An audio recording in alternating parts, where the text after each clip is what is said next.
All right, everybody. Call the meeting to order. Will everyone please stand for the Pledge of Allegiance? Ready? Begin. I pledge allegiance to the flag of the United States of America and to the republic for which it stands, one nation, under God, indivisible, with liberty and justice for all.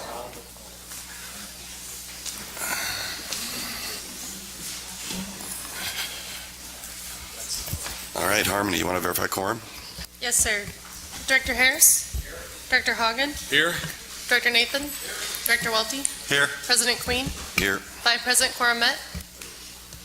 All right, approval of minutes. Anybody have any objection to approving the September 5th, 2017 and September 19th, 2017 minutes as written? All right, I make a motion we approve the September 5th, 2017 and September 19th, 2017 minutes as written. Second. For the record, we'll say Mike seconded that, Harmony. Any discussion? All in favor? Aye. Aye. Five in favor, motion carried. Public official comments. Is anybody here that wants to speak? Nope. All right, moving on. Tonight we have a presentation from the Riverside Auto Theft Interdiction Detail, or RAID.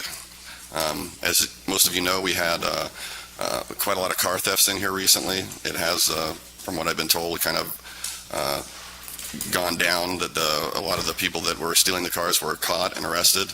But back when it was happening, we'd asked that the Sheriff's Department come out and kind of give us a presentation on what they do, how they handle it, things we can do to deal with these issues of the cars being stolen. So tonight we have Sergeant Sean Brown, who's going to speak to us about the car thefts.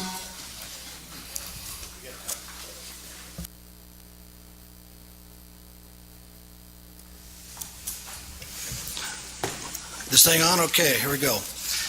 Hi, I'm Sean Brown. I'm a sergeant with the Riverside Sheriff's Department, and I'm assigned to the RAID Task Force, which is the Riverside Auto Theft Interdiction Detail. Purpose of this is to kind of educate everybody that we do exist, because I think a lot of people don't know who we are or what our mission is. So I'm going to just go through some trends, things like that, and things to look out for. If there's any questions, feel free to ask. Our mission is to reduce vehicle theft and go after the professional vehicle thief. In our current times, laws have changed, and getting somebody to stay in jail for a long time, it takes a little bit of effort, so that's where we come in. The RAID Task Force is a multi-jurisdictional task force. The commander of the task force, CHP Lieutenant Mario Lucio, he couldn't be here tonight, and then we have 11 detectives, investigators from CHP, Riverside PD, the Sheriff's Department, Murrieta PD, most recently Cathedral City PD, as well as Department of Insurance and the District Attorney's Office. We also have an NICB, which is National Insurance Crime Bureau agent assigned to our team as well. Some of our responsibilities, obviously go after vehicle theft suspects, but we also investigate, we do some undercover work. We also do business inspections of auto shops, things like that, to make sure all their records are in order and they're operating a legitimate business, as well as public awareness and educating some of our local just patrol guys that don't come across some of the bigger things that we see, such as VIN switches or stolen engine parts, components, things like that we could track back to stolen vehicles, many of which are sometimes classic cars that we come across. It takes a real specialized skill to really track those down. This is the bad news in this presentation, that over the years, auto theft and crime has gone up. The national average is about 210 vehicles stolen per 100,000 residents. Riverside, sorry if you can go back. Riverside, San Bernardino, and Ontario, that metropolitan district is about 679. This is 2016.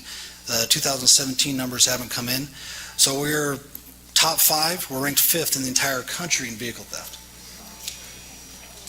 So yeah, we're higher than Chicago, some of those other cities. A lot of vehicles are stolen here.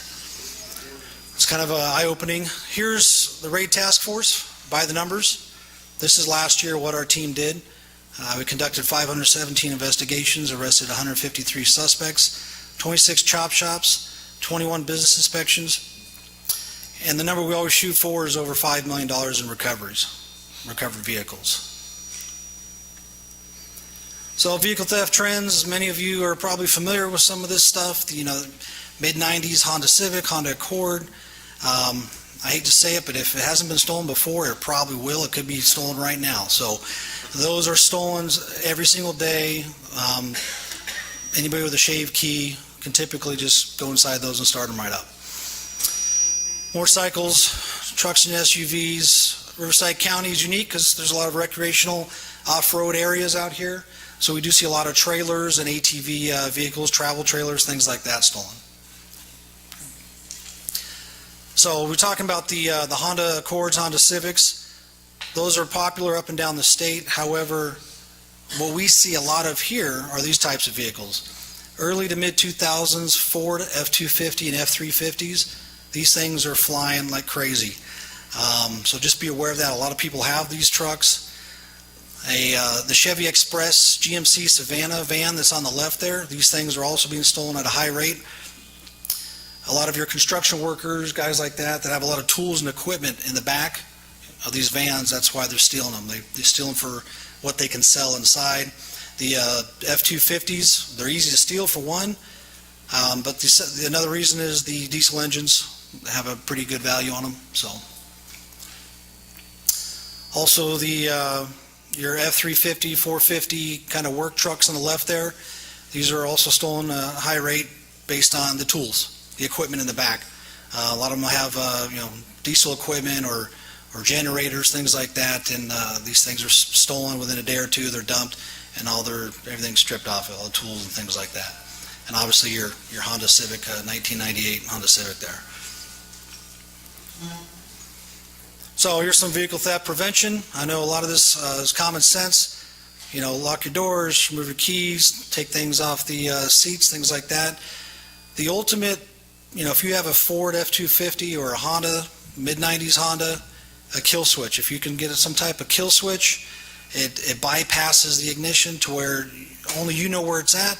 You have to push the button to start your vehicle. So that is probably, and then also GPS or low jack, things like that. It's a fairly inexpensive investment to try and find your vehicle at a later time.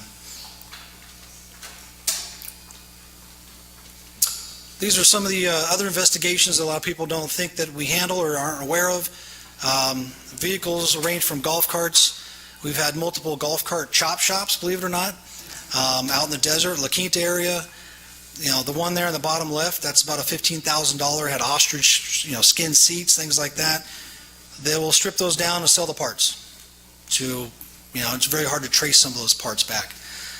Boats, that's a Bobcat skid steer or skip loader there. A lot of heavy equipment that we deal with. We have a current investigation that we're about $500,000 in heavy equipment. So, and a lot of our investigations, as with many other things, deal with drugs, guns, money, things like that.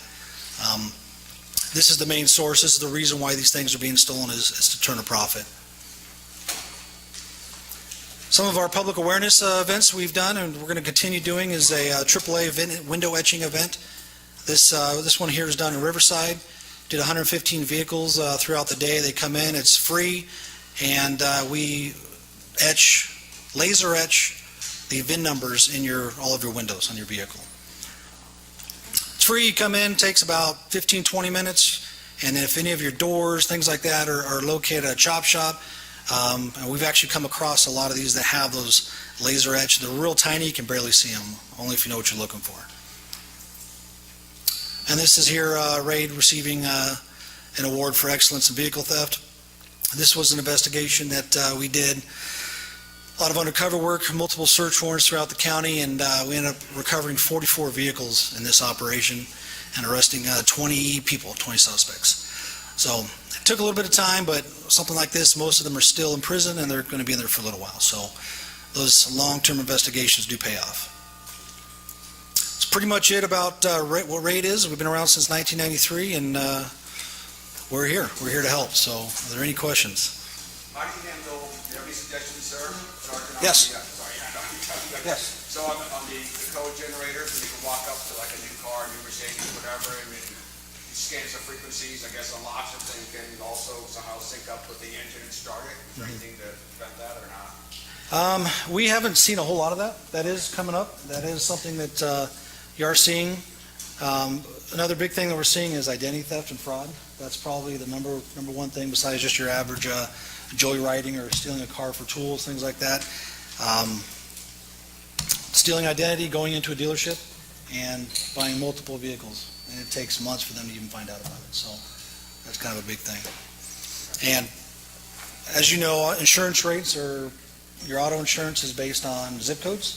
So higher vehicle theft in certain zip codes, your rates tend to go up. So that's why we have insurance investigators on the team to try to get that down and, keep it at a minimum, so. I have a couple of questions, sir. Yes. One is, when we started having this problem, we we're getting a lot of cars stolen out of Canyon Lake. How do we get your team involved if this starts to happen again? I can give you my information, my contact information, and you can call us directly. We have a ton of different ways that we combat it. I don't want to get into a lot of them, but they do require people that we know, there's certain tools that we have, we utilize in the area to try to combat that, so. Okay, could you please leave your contact Absolutely. card or something with us? Yep. Also, you talked about that etching event for car windows for Yes. people in the area. Is that something that we could have here? Could we have an event here? It's something AAA puts on, and it's done, I think, quarterly. So what I can do is next one that's coming up, if you want to put something out, you may have to drive, it could be a Murrieta, it could be, I'm not sure exactly which area, and it may be in Riverside again, I'm not quite sure. They do it at the AAA office, so. Question for you about the thefts, if you can sort of categorize them. We have some people in the community who've had vehicles stolen literally outside or out of their personal garages rather than just parked on the streets. How often do you see that happen as opposed to just cars out in more of a public space? Well, the cars that are the ones that are easier to target are happening a lot more frequently. However, we do have a lot of those where, you pull into a gas station, leave your car unlocked with the keys in ignition, people breaking into the house, burglarizing the house, going through drawers, realizing they drive the cars right out of the garage. So it does happen quite a bit, as well as the house getting burglarized for, prized possessions as well.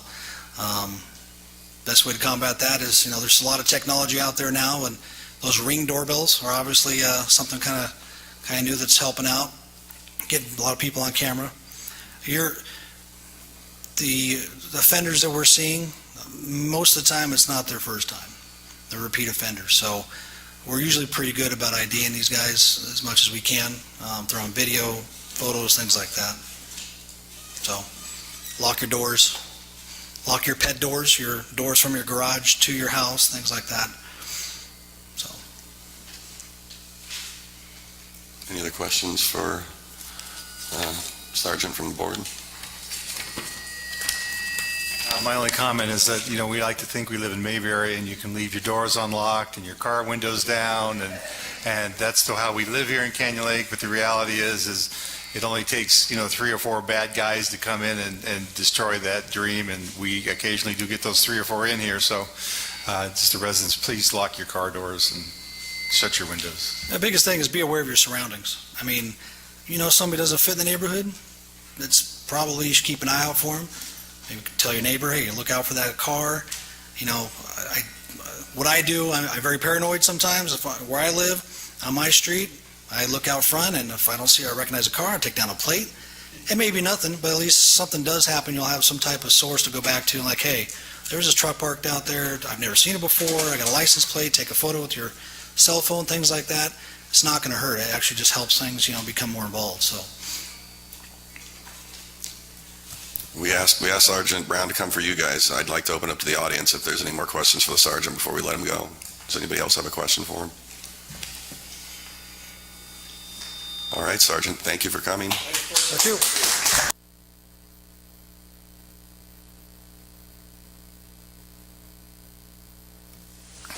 Next, we have a consent agenda. We've been asked to pull items E and N.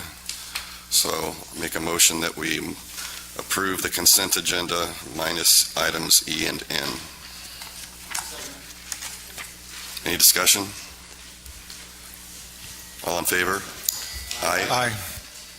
I'm sorry, it's item E or D? E E. and N. E and N pulled, thank you. So that brings us to item E. This is back again for the allowing younger kids to operate boats. Does anyone want to make a motion on that? I make a motion that we approve the item as written. Finance Committee revised from the last meeting to say that it's now required to have either the parent or the boat owner to be on the vessel at the time that this is happening. So we're basically making this more strict than state law, but allowing the law to, or the action to occur on Canyon Lake. So I make a motion to approve it as is.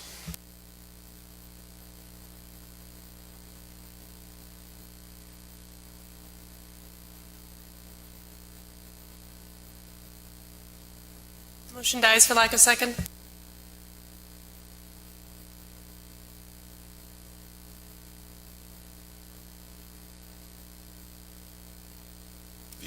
I'm sorry. Item N is approval, rule revision, GR 5.3, no parking of junk vehicles.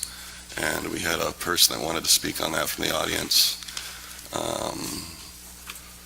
Donald Kazawa, track 3778, lot 103.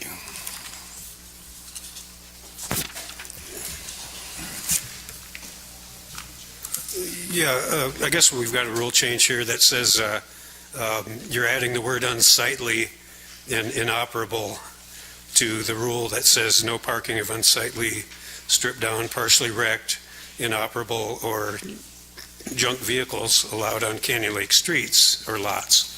And then it goes on to say that unsightly includes, but is not limited to, spider webs, debris, overgrowth, missing parts, and general lack of maintenance. There's no limitation really on any of that, and it's completely subjective. Probably 80% of the vehicles in Canyon Lake could somehow fall under that.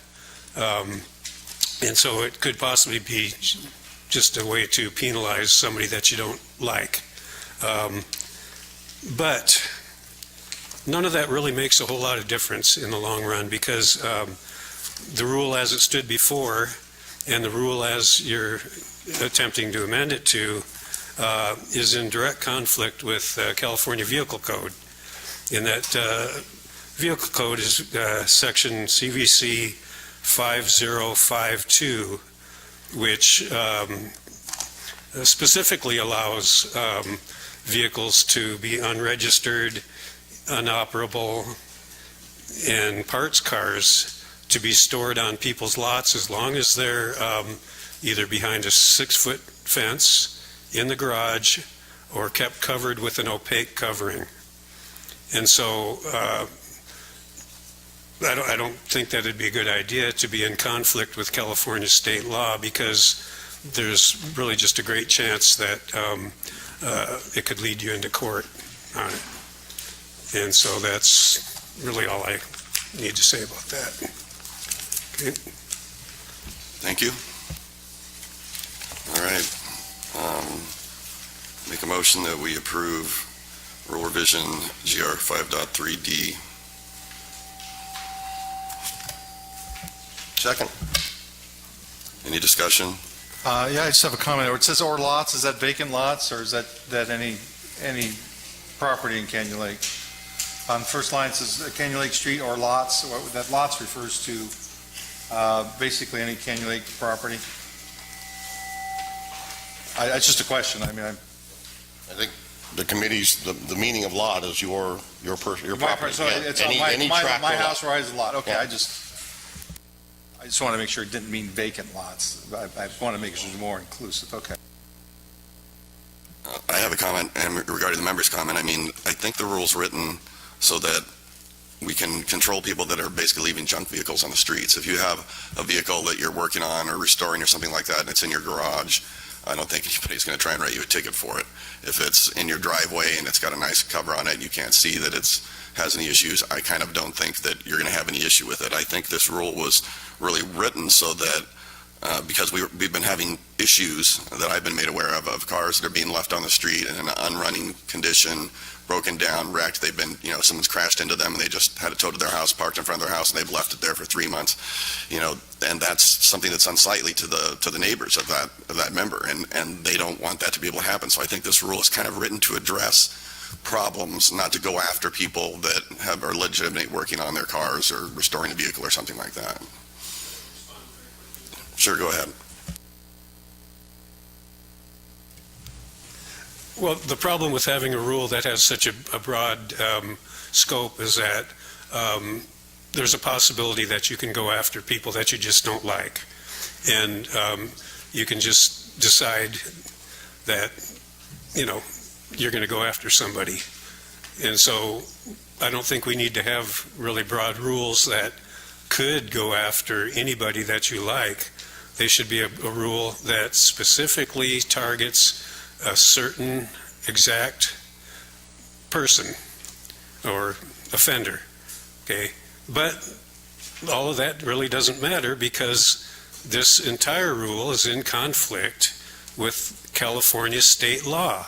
And I don't know if your attorney is here tonight, but it takes about 2 seconds to look this up on the internet and read the rule, and it specifically states that you're allowed to have these types of vehicles parked in your driveway.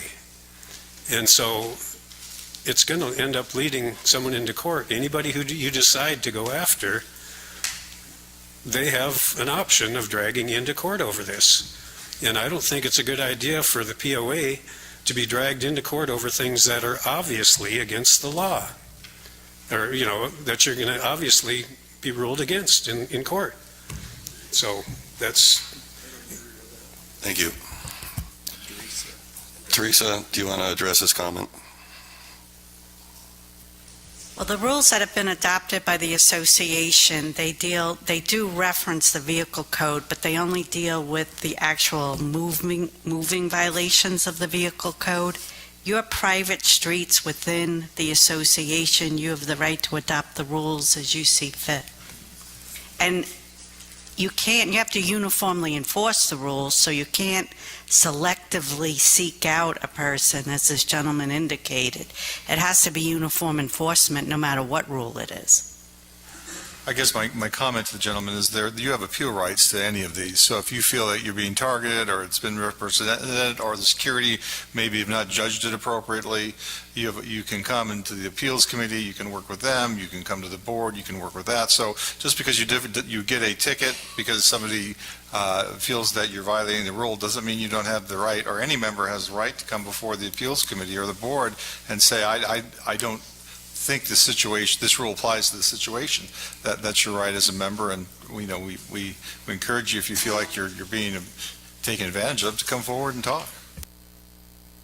I think also this is really just an aesthetic rule. I mean, it's in conjunction with other rules that we have that are similar to this, where we have a certain aesthetic appeal that we want for the community, and there's a level that is acceptable and a level that's not acceptable, and this rule is supposed to help define when it gets to the point where we feel like we need to make a correction to elevate it to a level that we can feel confident and positive that the community is looking good, as opposed to letting somebody take their front yard and let it go to a point where neighbors have to see something that's unsightly and feel like there's nothing that they can do about it. I'd also like to mention that this is not a new rule. This is a rule that we've had on the books for years. They're just modifying it slightly to make it more accurate as to what would be a violation of the rule.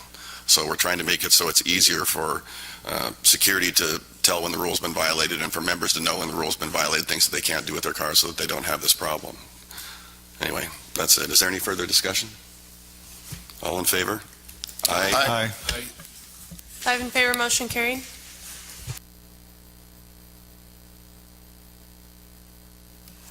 All right. Brings us to board action items.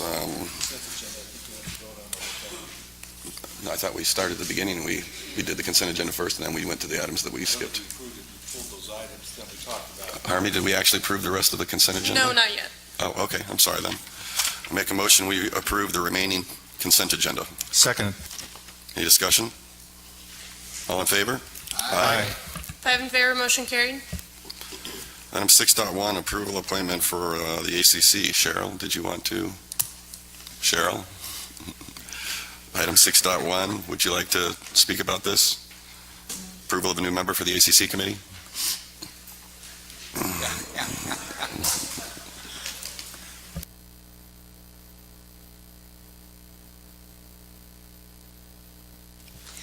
Yes, the committee is actually very happy to announce that we have Alexis Prince, we have agreed upon wanting the board to approve her to be an alternate for the ACC committee.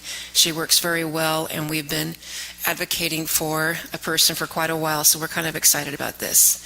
So would like to have the board approve Alexis Prince as an alternate.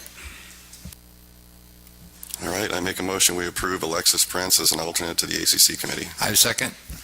Any discussion? All in favor? Aye. Five in favor, motion carried. Next, we have approval for appointment for the Fiesta Day Committee. Carrie?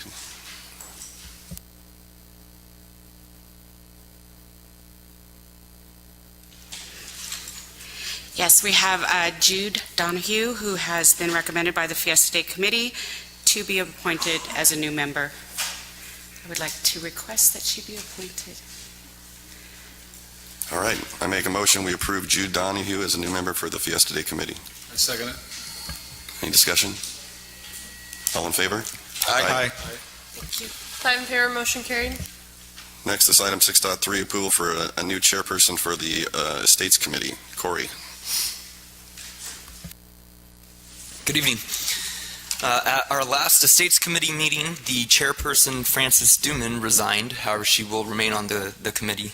The committee did vote to recommend that Dave Goley be appointed as a chairperson, so the recommendation would be to appoint Dave Goley as the chairperson.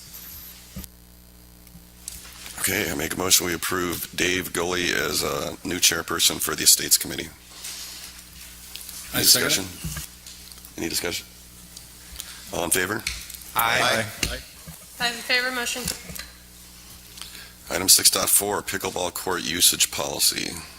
Does anyone want to make a motion for this?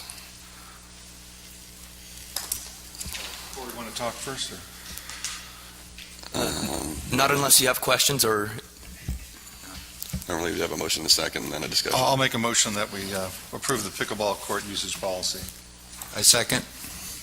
Any discussion? I should mention that we had some of the pickleball staff in at the either previous month or the month before open session at the mid-month portion where they gave us their concerns and whatnot and revisions and changes that staff and this basically pickleball usage policy was a culmination of everyone working together and agreeing that this was what it should be. So anyway, any further discussion? All in favor? Aye. Five in favor, motion carried. Next, we have item 6.5, approval for annual 17-18 budget surplus fund allocation. Susan, do you want to talk about this?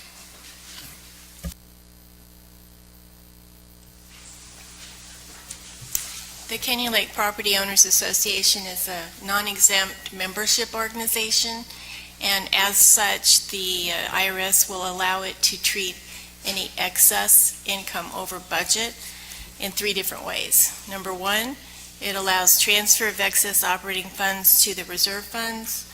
Number two, you can issue excess operating funds as a refund to each member. Number three, you can choose to apply operating funds to the following year's assessments. This resolution has been placed in front of you today for fiscal year end 17-18, which is not ended yet. Therefore, we do not know exactly what the excess income is, but it is recommended that we have you vote on it before the year end, and going forward, it will apparently be put on the ballot.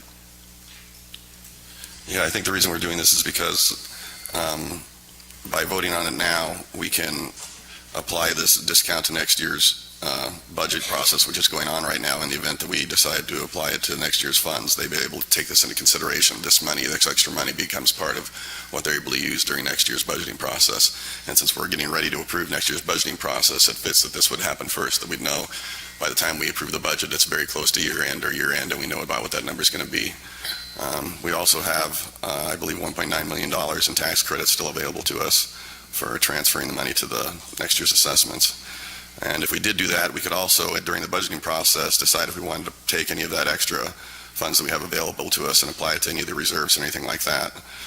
As part of the budgeting process, it's going to happen over the next 4 to 6 weeks. So I'll make a motion that we do Solution 3 and apply the surplus operating funds to the following year's assessments. Second. Any discussion? Susan, could you just clarify the tax consequences of choices 1 and 3? 1 and 3, we have actually a $2.5 million net operating loss carried forward from 2012 and some of the years close to 2012. There will be no tax consequences until that $2.5 million is used up for any of these 3 options. Normally, you would want to transfer it to the reserve funds or apply it to the following year's assessments to avoid taxation. Did that answer your question? I also talked to Susan about this, and she did tell me that while the surplus we expect to be significant, it's not going to exceed the amount of tax credits in any way, shape, or form, so there's no way we're going to go over that. Any further discussion? I'd like to say something. I want the community to understand that if we choose to put this against the raising of fees for next year, it's going to create a temporary period where the annual payment is going to go down.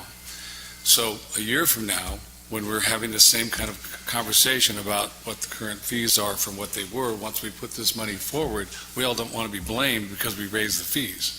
We're trying to do the fiscal responsibility thing and return the money back to the people who paid it. We also have Jack Wamsley who wants to speak on this, track 3831, lot 40.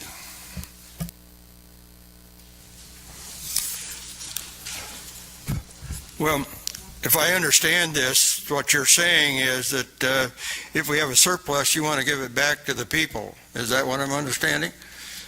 In a way, we're not going to send you refund checks, but by applying the money to next year's operating budget, it allows us to reduce the operating budget and basically your dues that you have to pay by the amount that we apply the surplus to next year's dues. So in effect, we're refunding the money to you by lowering your dues next year.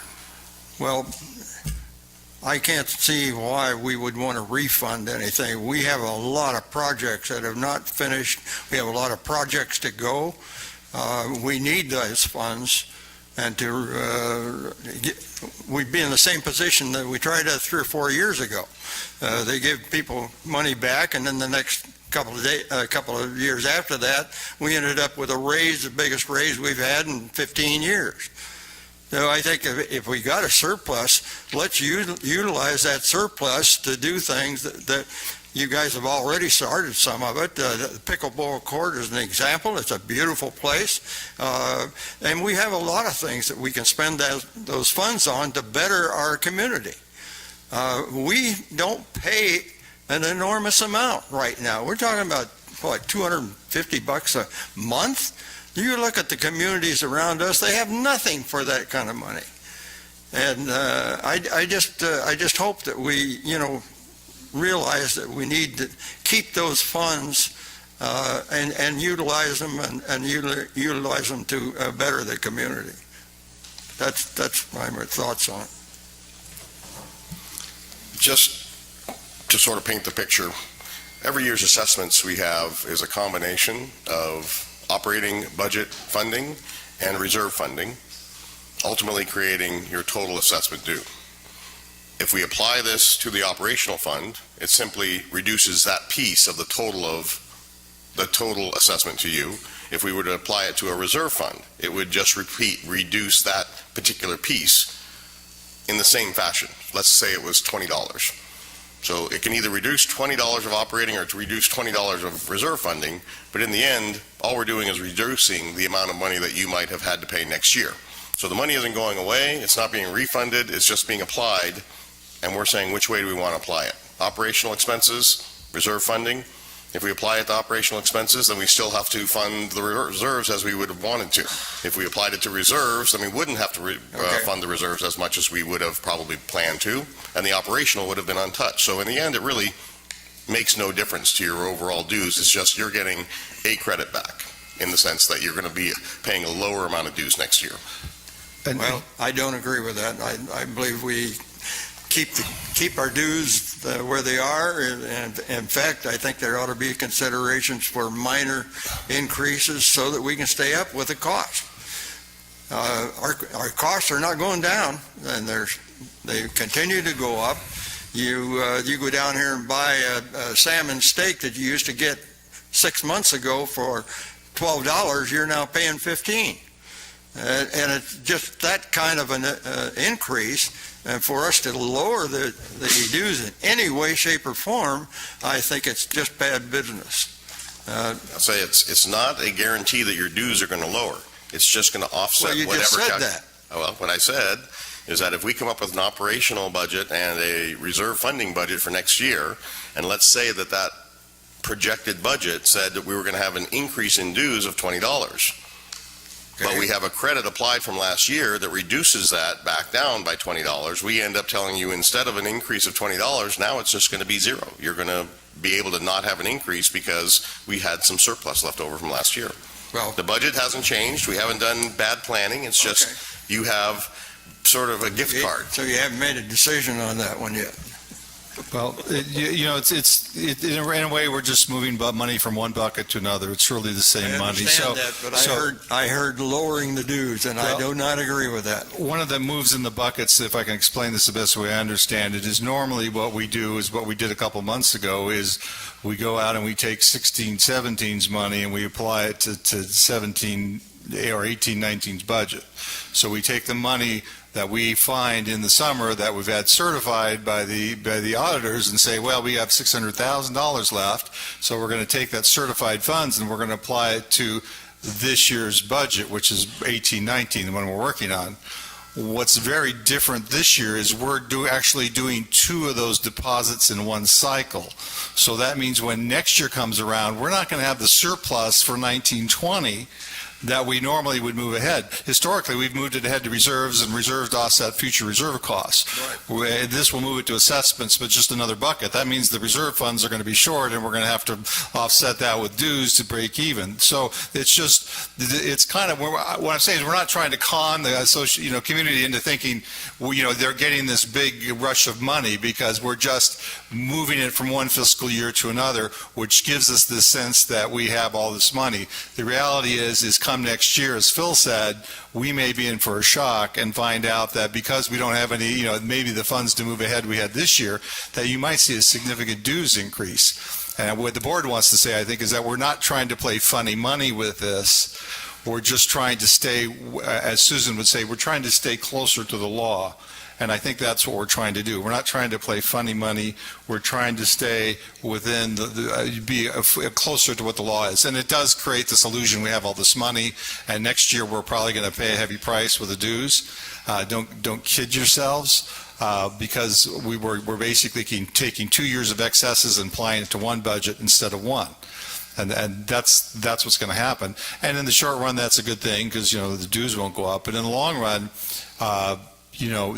we will have to pay some more money next year. I just don't see how we get around it. Well, that makes sense. Jack, you're having a discussion and an argument now. You've had your comment. You need to sit down, please. Yeah. This is not a Q&A with the board. You've had your comment period. That's it now, please. Okay. All right. So we have a motion and a second. Any further discussion from the board? All in favor? Aye. Aye. Aye. 5 in favor, motion carried.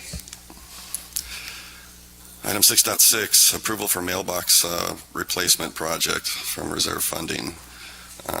Steve, are you going to talk about this? Good evening. So, as a lot of the members know, and we've seen throughout the community, our mailboxes are in dire need of replacement. A lot of them are in excess of 25 years, and they far exceeded their serviceable life. On top of this, a lot of the repair and replacement parts for these boxes have become obsolete and unavailable. Since they're older boxes, when mail theft was not as rampant, they're easily vandalized and broken into.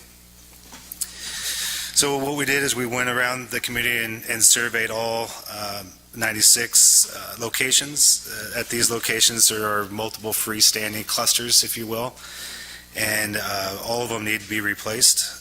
And there are 3 different cluster configurations. Some range from an 8, a 12, and a 16 mailbox cluster. The new boxes that we went shopping for are more secure. They are harder to vandalize. They are harder to break into. So with this discussion, also what happened is we, in the discussion most recently, we've talked about lighting, which we would like to propose at a different time from a capital improvement project. And just doing the replacement of all 96 physical locations, we'd like to propose as a 3-phase project ranging over 18 months. We shopped 3 different companies. The lowest was Salisbury Industries. They've been in business for over 80 years, since 1936. They have a 7,000-foot factory in Los Angeles. We visited their location and surveyed how the boxes are made, and they're very well made. They're all aluminum and powder coated. Salisbury Industry provided us a quote as $328,589.89. Since this quote, they actually reduced it almost $28,000 to $300,182.03. We will have to hire a different company to install the mailboxes. This is by Postal Systems. They are a approved company from the U.S. Mail Service. Operations will remove and dispose of all the mailboxes to save the POA roughly $45,000. So with this, the staff request that the Board of Directors approve the funding amount of $390,182.03 plus a 2.5% contingency from the repair and replacement funds to replace the mailboxes throughout the whole community with a 3-phase project ranging over 18 months. Thank you, Steve. To clarify a little bit, the problems that we've been having with mailboxes are both that they're worn out, they're not functional in a lot of places anymore. They're being vandalized, and we can't get the parts to repair them anymore because they're 25, 30 years old and nobody makes them anymore. And since the time that these mailboxes were put in, identity theft has become a huge issue, and people try and steal your mail and whatnot so they can steal your identity. Now, at the executive session last night, Steve brought in an example of the door, the locking mechanism, and whatnot for these new mailboxes. And I think I speak for the entire board when we looked at it and said, I don't think you could break into this mailbox with a jackhammer and a drill. I mean, they are literally very thick metal. The latching mechanism is extremely thick metal, and it's a huge latching mechanism. These would appear to me to be bulletproof. I don't think you could break into it without, lighting in a truck and a jackhammer or something like that, and time. Also, the other thing that we considered when we talked about it a little bit last night was that we would like to see if we could put lighting on the mailboxes. If any of you are like, I don't know, I haven't been to all 96 mailbox locations, but if your location is like mine, if you're coming home after work in the winter when it's dark and you're trying to pick up your mail, you cannot see the mailboxes, the numbers. You can't get your mail without a flashlight. So we were looking at different options for putting lighting over the mailboxes so that, when the members come home in the evening hours and want to pick up their mail, lighting would come on or be on and provide enough light for you to be able to go in and get your mail and feel secure about getting your mail too, instead of walking behind a box in a dark area. So like Steve said, that's something we can consider for the future. When he looked at it, he found out that he could add that on later if we decide to do it. We need to talk about how bright we'd want it to be. Some of these mailbox locations are in front of people's houses. I know there's probably people that would say, I don't want a big bright light in front of my house in the middle of the night. So those things that we're going to be able to consider as an add-on item later. So with that, does anyone want to make a motion for approval of the mailbox project? Or any further discussion? Yeah, my only discussion is I struggle with the 18-month, three stages. Is any way to get this done quicker? I mean, it seems like we have the funding and the reserve budget. I think for you to run 3 cycles of a project may tie up your time. I would just like to know why we just don't move ahead and get it all done as quick as reasonably possible. I think a lot of them are old, those mailboxes, and I think we'd all like to have bright and shiny mailboxes tomorrow if we could. Can you have it done by, like 10? I agree with Dale. It's 96 stations, I think you said, right? So over a 78-week period, it seems like 4 days to replace one station seems excessive. I mean, I'm hoping that there's a way to get this done sooner. Well, we could try to push the project sooner. I did talk to Salisbury today, and they will do a discount. He didn't give me a rough, or he did give me a rough number of approximately $20,000 if we did the order all up front, than the number that I just gave you guys. However, we have a logistics problem. Since operations involved, we do have also a community to run and operate. There is logistical storage of these mailboxes. If the board of directors would like us to push the project to just flow one continuous cycle, I'm up for the challenge. I would like, the 18th month gave us a little bit of breathing room between the stages so we can, do other projects throughout the community and serve the community as well. Obviously don't want to tax the department in the sense that we have to now forego other operations functions, and hopefully we have a lot of the sublet to some other contractor doing. But if it's a supply issue or a storage issue and we just can't get around that, so be it. But if there's a way to try and expedite the installation so that it doesn't take as long, I think that would be my preference too. I agree that he's going to have a little bit of a logistics issue. I mean, when you're replacing mailboxes, 96 clusters of mailboxes, when you replace one, obviously the member's not going to have keys to the new mailboxes, so hopefully you're going to have to send out notifications as you're scheduling these box replacements and say, your mailbox is going to be replaced on such and such a date, your key will no longer work, please come into the POA and collect your new key, things like that. I know there's going to be logistical things that are going to happen so that people can actually get their mail once it's replaced. Yeah, that's another reason why hiring the contractor to install them. They work with the post office and to get the keys to the residents, so they do have their new keys. Like I said, if the board of directors would like us to try to do this project in one continuous swoop, I'm all for the challenge. I believe we can get it done. I was giving us a little bit of a cushion, and that's pretty much it. I'll make a motion that we approve the funding for the amount of $418,589.89, still the same amount?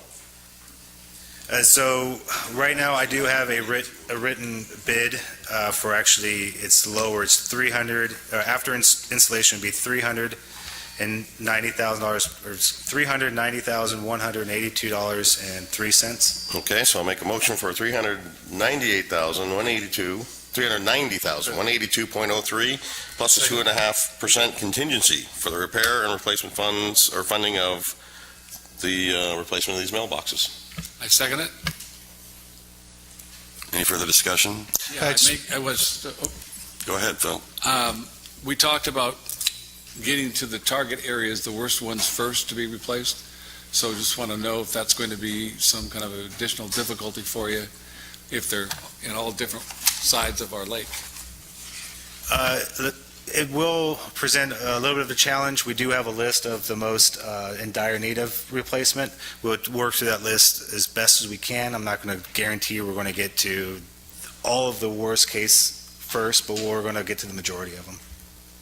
And you have to remember that the 96 of these locations, there's 3 or 4 boxes. So you multiply that, we're up to almost 400 boxes that we're working with. Just a comment to the members, my wife has some sort of app on her phone where she gets a picture of all our mail every morning. She's a little obsessive about the mail. So there she wakes up, she opens up her phone, and there it is, the front of the envelopes and everything she has. So if you're concerned about identity theft and you want to know if your box was broke open, apparently the post office does take a picture of the mail, and that's available. So. All right. I'd also like to mention that, this is something that the members have been complaining about for a number of years, the mailbox theft problems and the fact that our boxes are easily broken into. And this is basically something that's answering your complaints about what you'd like us to do to repair it. So we're taking action based on what you've recommended to us. Steve, as far as the scheduling, I think the board would like it to be done as quickly as possible, but I know that you have other items. Often you have many, many other items that you have to deal with. So I'd rather we not give you direction to make this a priority over everything else. I think if you want to try and make it a priority, that's a discussion we should have later and see what the other options, items are that you need to get done, and maybe we can help you prioritize it. But I don't want you to do this over everything else, and everything else comes to a stop while you're doing this. So if the board doesn't object, I think that's fair that we, have Steve come into the next executive session or something if we need to, and see if we can, make it happen as quickly as possible without jeopardizing other projects that are going on. Any other discussion? All right, all in favor? Aye. Aye. 5 in favor, motion carried. Item 6.7, does anyone want to make a motion? Yeah, I make a motion that we table this item and send it back to staff for additional information. I second. Any discussion? We have one member comment, I believe. Oh.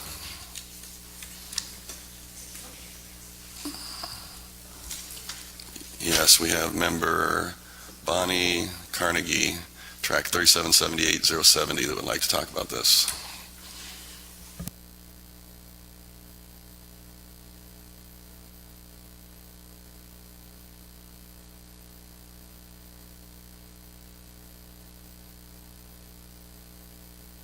Thank you. I'm Bonnie Carnegie, and I'm representing the Canyon Lake Travel Club. I am an assistant to the social chair, and her name is Alexis Prince. I recommended and asked for your consideration that we close the pool area for the Canyon Lake Lodge for the purposes of conducting our quarterly dinner dance meeting to be held on Friday, September the 7th. This is an annual event, and we have used the pool area since 2002. Due to the time that we need to set up and decorate, I'm asking that we close the pool from 12:30 and until 11 o'clock at night. And I'm respectfully asking for your consideration. Thank you. All right, we have a motion and a second. Any further discussion from the board? All in favor? Aye. Aye. 5 in favor, motion carried. Motion's Motion tabled. tabled. Yeah, okay. Thank you very much. Well, that wasn't approval, that was tabling it for further review. Next, we have item 6.8. Anyone want to make a motion? Make a motion that we table this item, send it back to staff for further review. Second. Any discussion? All in favor? Aye. 5 in favor, motion tabled. Next, we have item 6.9, annual meeting election schedule. Harmony, are you going to talk about this a little bit, Harmony? I can if you'd like. It's our annual election calendar. There's some dates on there that are required to match with our election date, which I think she's going to pull it up. I believe it's May 10th, and our alternative date would be May 12th. If you have any questions.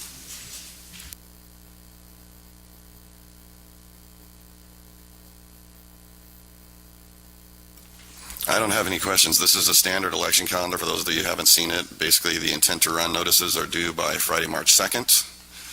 The candidate orientation meeting would be Friday, March 9th. No posting of signs prior to March 11th. Member of record date is going to be Monday, March 19th.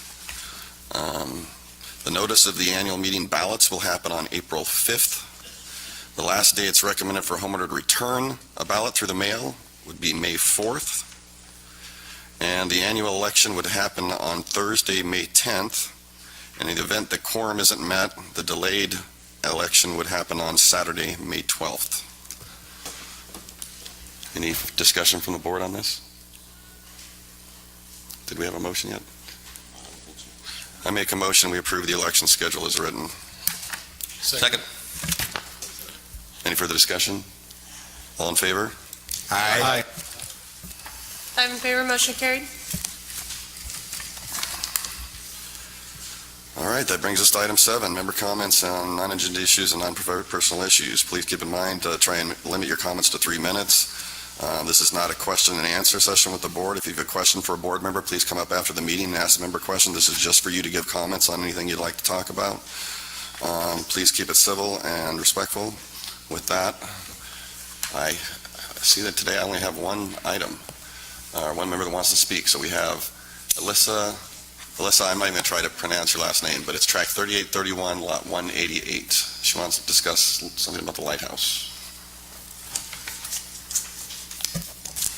Thank you, Alyssa D. Casparis, like Casper the Friendly Ghost.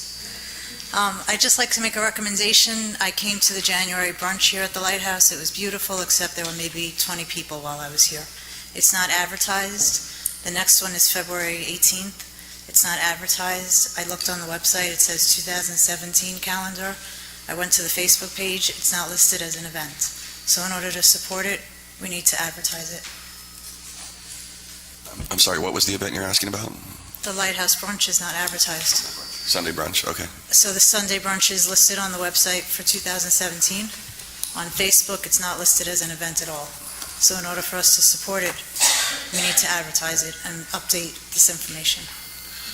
I don't know, Lynn, do we have these items on Facebook? I know there's mailers that go out that I've been receiving, if you signed up for our mail list, that talk about all the events that are happening that week or that month, and I get the emails quite a bit that tells me about everything that's going on. But the do we have a POA Facebook site- page that actually advertises Sunday brunch special or something like that, Lynn? Yes, our email newsletter, we actually have one dedicated just for the restaurants, but we can check the website. It Yeah, might the be POA outdated. website says 2017 Oh, dates. I thank checked you. before Okay. I left the house. We'll check that and update that. Thank you.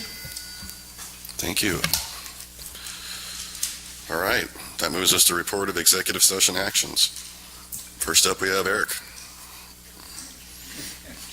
Would you like me to report executive session first, sir? Oh, I'm sorry, you're That's right. okay. Item 8, report of executive session. Lynn, please. Okay. Good evening. The February executive session was held on Monday, February 5th. The meeting was called to order at 6:04 p.m. Items discussed on the agenda included 2 member-related items. There was approximately 4 third-party contract discussion items, and a few legal matters were presented from legal counsel. The meeting adjourned at 10:45 p.m. Thank you. Thank you, Lynn. Next, we have general manager's report. Eric? Thank you. Before I forget, a little bird told me that it's Jack Wamsley's 87th birthday tomorrow, so happy birthday, Jack.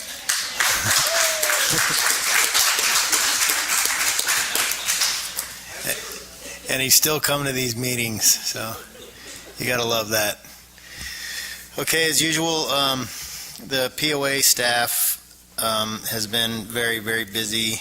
And as usual, I urge you to look at the reports in the agenda that you may have picked up outside or you can find online. The department reports start on page 55 with activities and communications, so I'll start there. Those 2 departments have been working closely with clubs and leagues and the Fiesta Day Committee. This year's Fiesta Day theme, if you haven't heard, is Cheers to 50 Years. Canyon Lake was started in 1968, and so this is the 50th year of Canyon Lake. It's like, I think, the 45th year of Fiesta Day, but this Fiesta Day will be dedicated to celebrating that 50-year anniversary. And we're working on a kind of an anniversary commemorative issue of Canyon Lake Living. You should see that fairly soon. Activities has been working with operations to order new pool furniture for the upcoming season and installing 2 new shade structures. I think those are done now. Good job, Steve. Also the new POA website, which is maybe one reason we're a little bit behind on keeping up on our various forms of communication. We're about to launch fairly soon an entirely new website for the POA, and we're actually down a person in that department.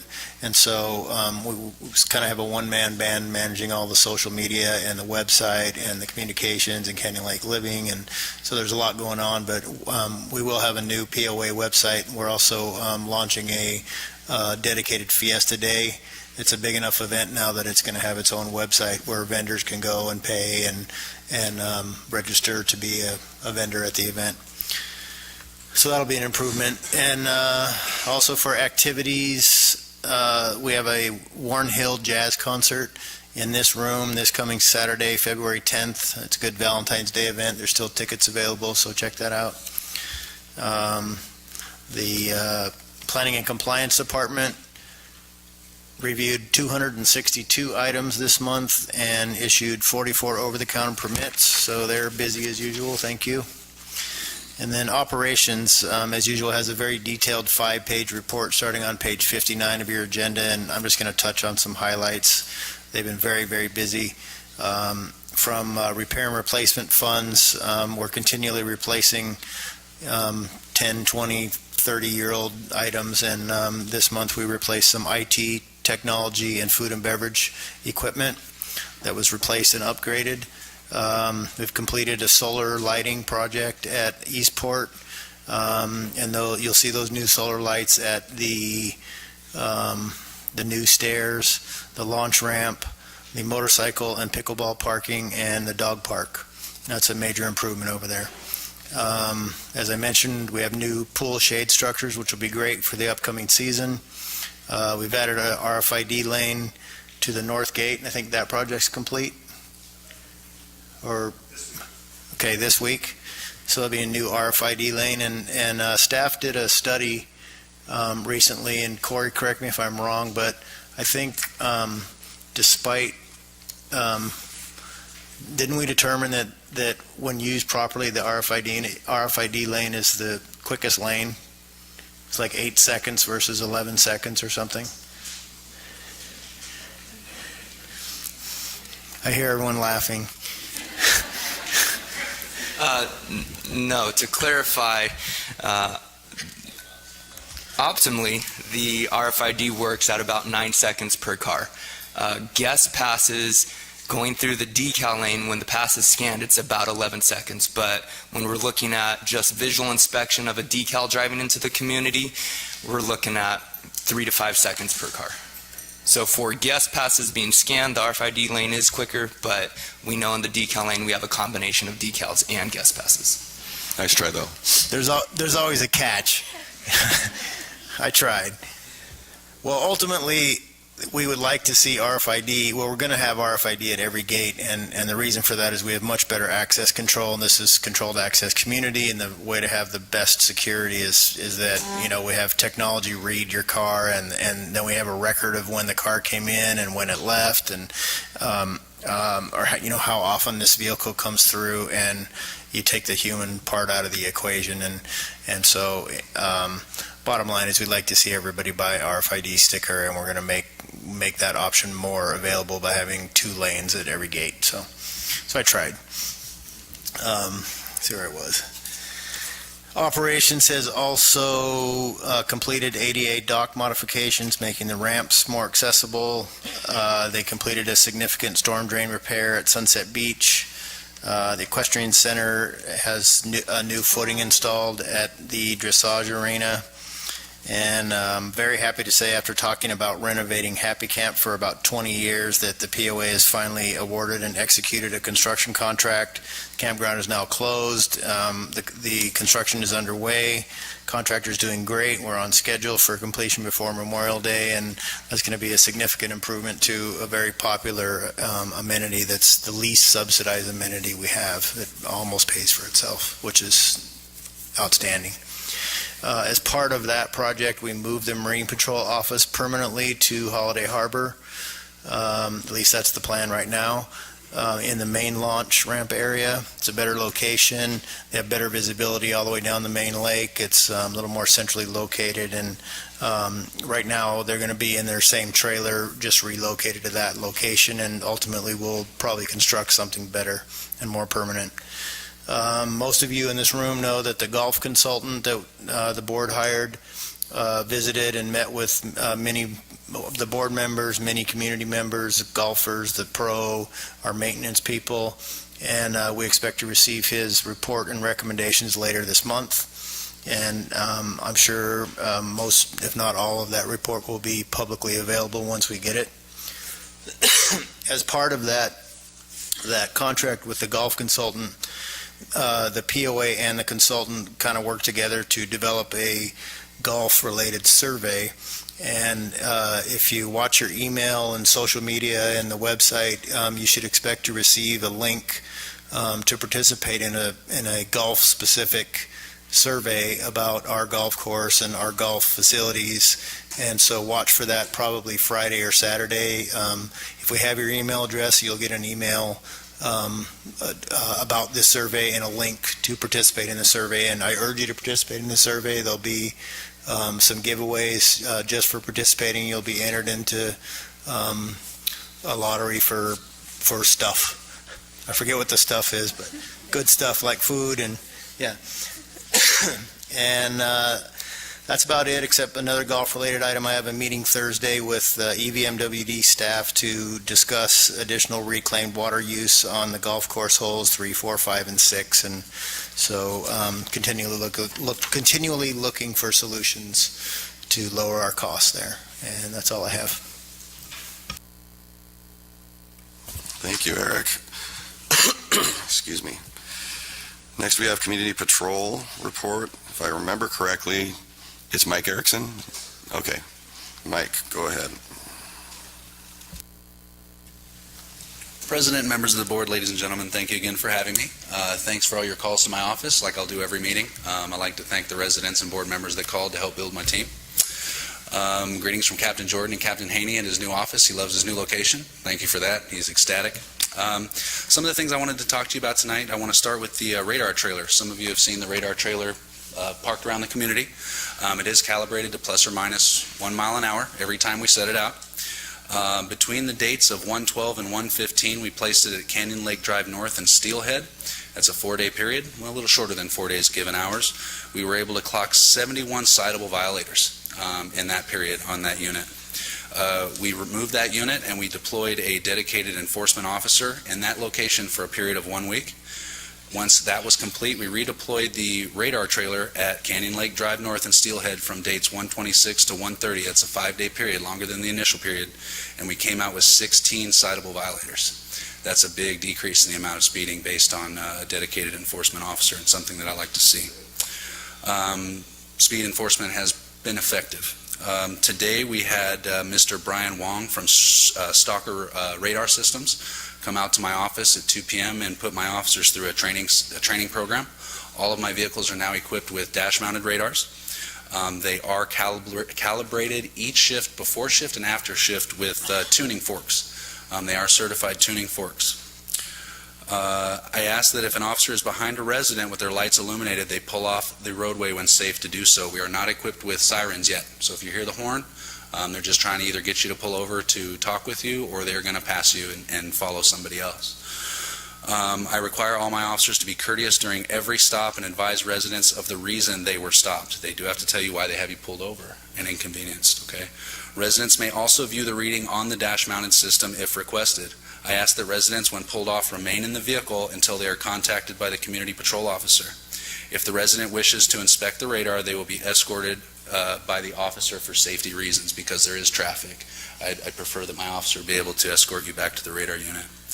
I ask that residents in the community not contact my emergency dispatch number to ask questions about issued citations, but rather contact my line at extension 411, or of course, as always, come into Bluebird. You're always welcome in my office for clarification on any citation. The dispatch line is dedicated to emergency use, and I need to keep it clear as much as possible. but feel free to reach out to me. Of course, if there are any questions, anything that you need to report about one of my officers, you can always get me a time, date, and location stamp, and I'll investigate as necessary. Is there anything else for me? I just have a couple of comments. Yes. One, speeding in the community has been our number one complaint for the last several months, so I just want to say the way you're approaching this with the speed trailer, followed by the officer, followed by the speed trailer, see the results. Excellent plan, excellent job. I really appreciate that. I'll pass your thanks. That was the Security Advisory Committee in your POA department, and they're helping me with locations and how to run it, and it's been great. It's been working out. I'll also say that location near Steelhead, that's one street away from my street. I drove past it for the first time, and it lit up with the giant letter saying I was going 37. So, but I immediately took my foot off the accelerator like, holy crap, you know. Oh, no. So I think it does work. That's all. Anyone else? Yeah, a couple things. I know we have this trailer now. We spent a lot of money getting it, and we're in the testing phase. Do we have a plan to implement it into a actual active phase where we're going to be issuing citations instead of just recognizing that people are violating? We do have a plan.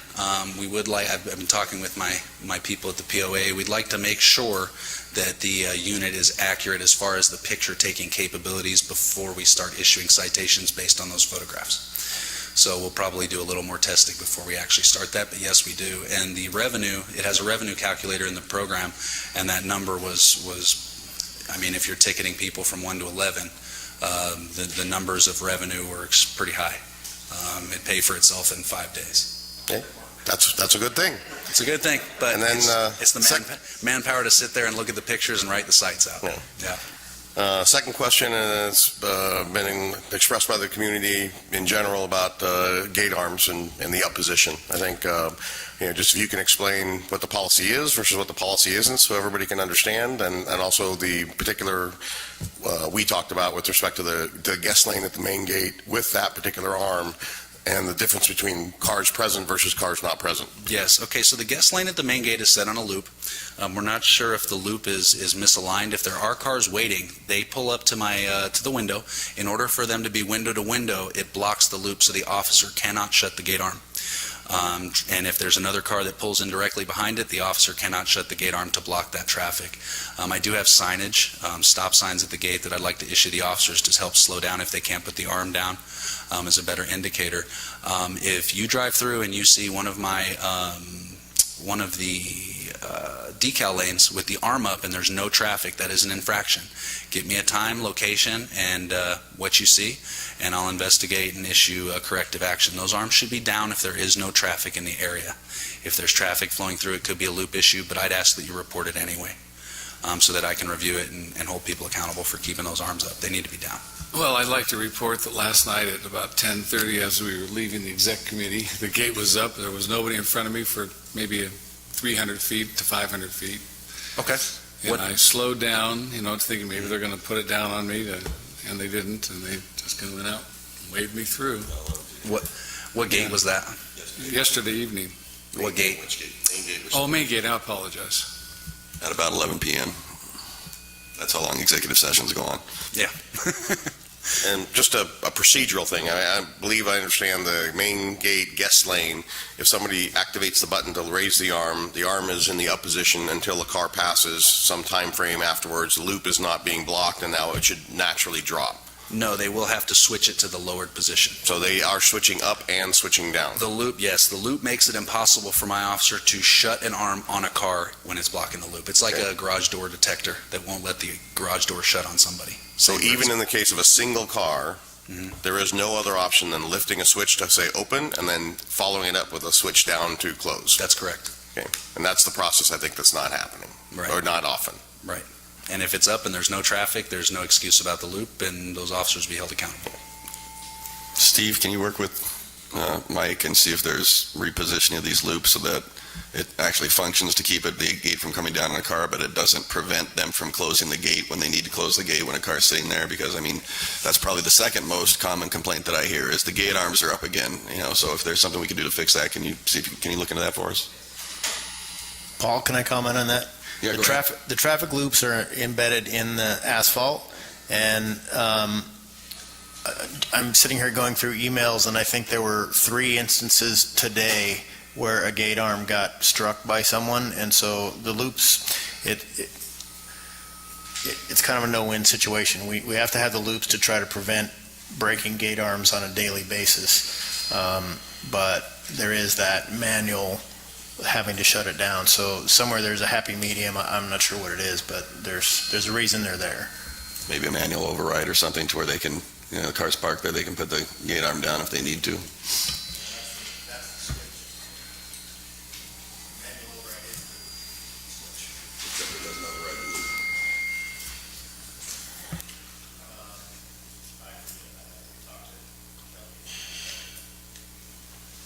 Talk about later. I'm just saying that if there's something we can do, we should be doing it because it is one of the most common things that I hear. Any other questions from Not Mike? with rush hour. I mean, we're talking about slow periods. If there's no one there, there's no reason for that gate arm to be up. No. All right, thank you, Mike. Thank you.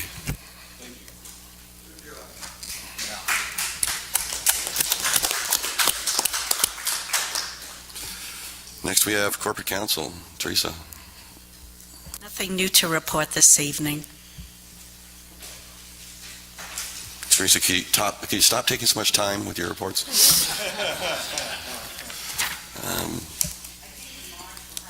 Excuse me. Whoops.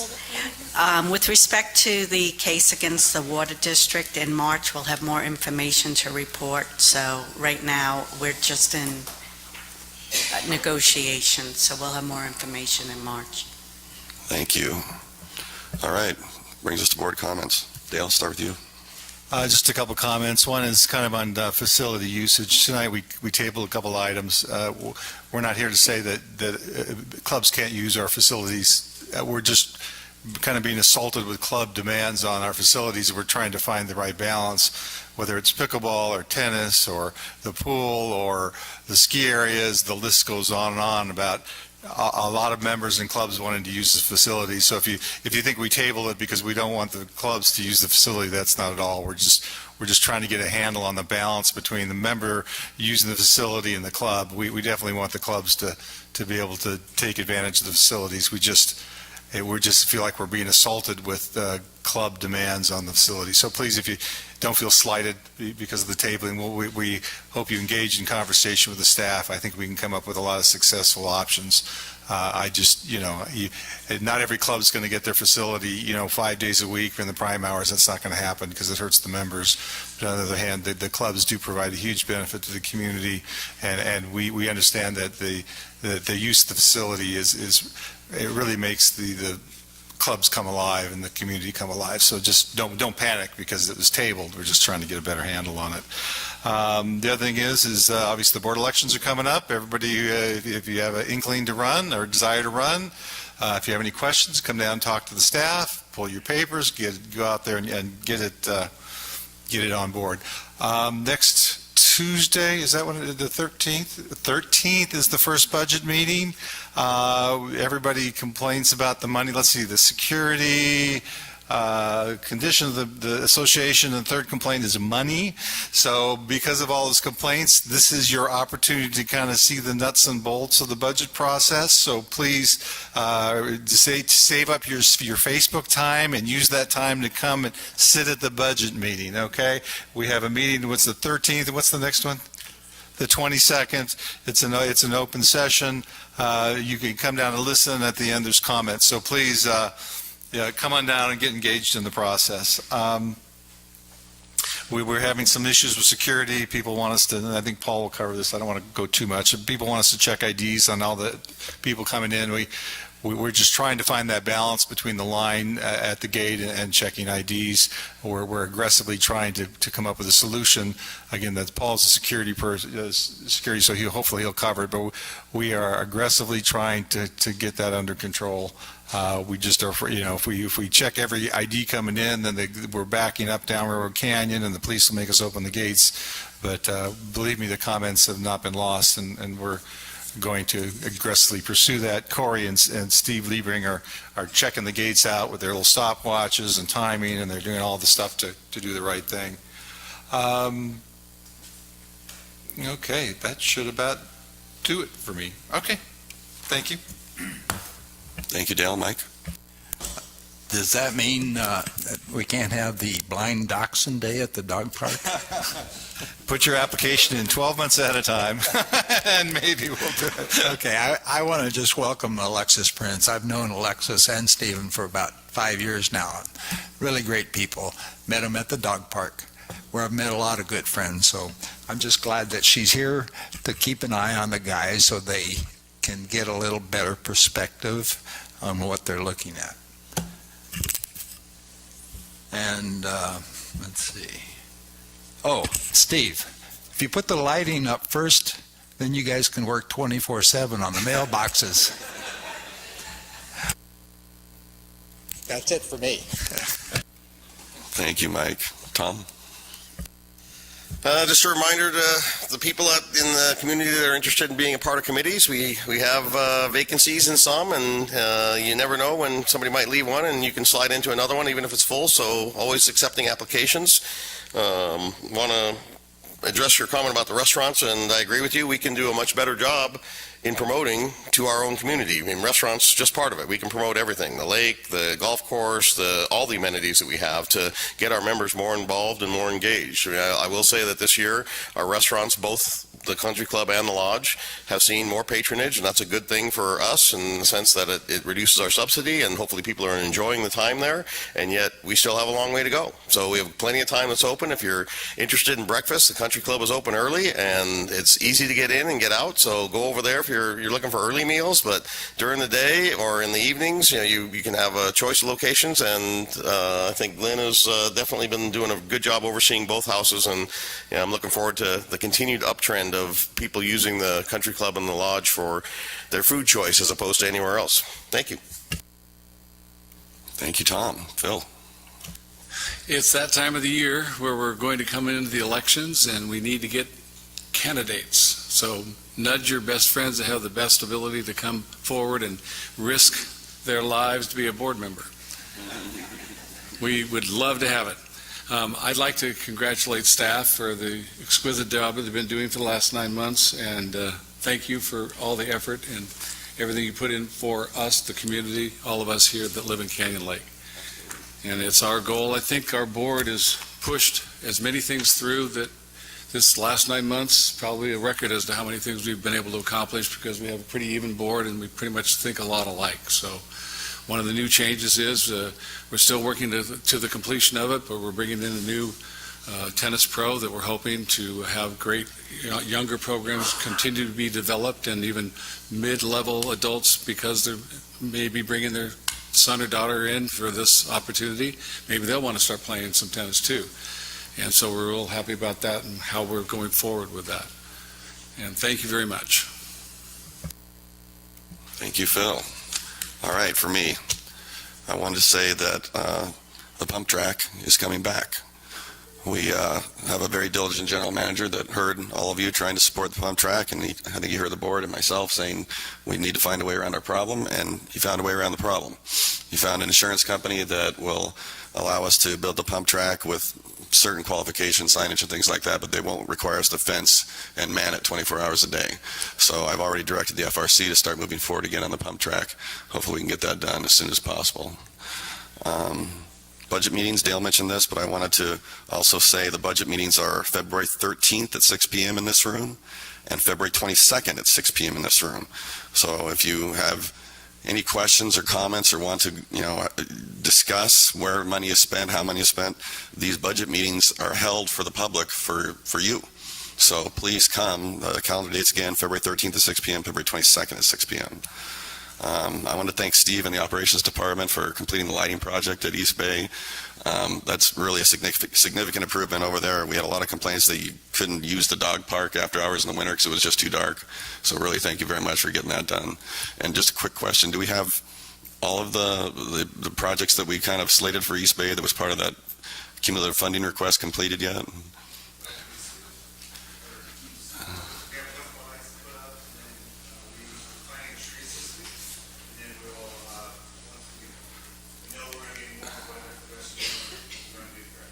Perfect. So for those of you that didn't hear, he's planting trees is still coming up, and grass is going to be planted come spring. Was there a third thing I missed? 2 more solar lights are going to be placed by the state. And 2 more solar lights are going to be placed by the stairs. Okay, thank you, staff and operations especially for that. The survey for the golf survey, part of the consultant thing was mentioned previously, is there's a golf survey that's going to be going out. I'll be posting that to my page. I'd ask that members post it to the major Facebook pages so that people don't basically let this go to their spam or throw it in the trash. The reason we're doing the survey on golf is so that we can get as much information from you as how you feel about it as possible, and it's going to help us to make our decisions. So please, there should be a survey coming regarding the golf course. We were shown the survey last night. I think you could probably complete the survey in 5 minutes, 7 minutes. It's not extremely long. So please watch your email for the surveys, and people that are on the big Facebook pages, maybe you could put a post up that talks about the survey coming so people don't just throw that away without filling it out. We really want your feedback on that.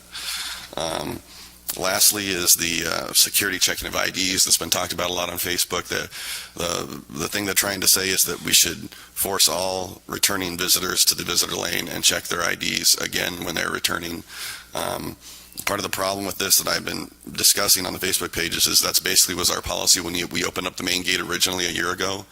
And apparently everyone's memory is short and they don't recall that the backups went out into Railroad Canyon and blocked people coming from this way trying to turn in. People coming from the left turn lane would sit through light after light after light and not be able to turn. People from the town center trying to cross could not cross. The main gate became broken, unfunctional when we did that. So I've been saying on Facebook that's not an option that we can do because I don't want to repeat that disaster. But we do take this seriously, and last night at Executive we had Corey, who also brought in Steve, our traffic engineer, and they talked about the further testing that they're going to do to see if there's other options that we could do to try and improve this process of checking. We might do checking at non-peak times of driver's licenses when we can do it. We might open up a second visitor lane going around the other side of the building with cones and see if that's something that works. All the options are on the table. We're not telling you no. We're just telling you that particular way that you're recommending to do it can't be done. So we're looking at other options, and we'll keep you posted on that. And that's all I have. Just 1 second to add to that. If you want better security here, the one thing you can do is get an RFID sticker. If we get cars into the RFID lane, that means that guard at the gate will have more time. We'll be able to do a better review of those passes. So if you really want better security in this community, take some responsibility. We reduced it to $10. Go down and get your RFID. We're going to open up more RFID gates as we hear. So please, the board can't do everything. The community patrol can't do everything. But the one thing you can do to help us get better security at the gates is get your RFID sticker. I second that, Dale. Good job. Okay, get your RFID stickers. That concludes the regular board agenda. As usual, we'll take a short break before we come back to architectural appeals. For anybody that wants to go ahead and take off can do that. We'll be back about 5-10 minutes at the most. Thank you, everybody. See you next month.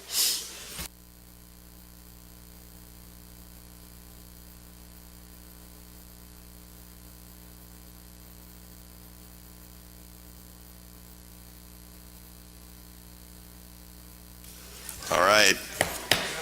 Call meeting back to order. So first up, we have under appeals.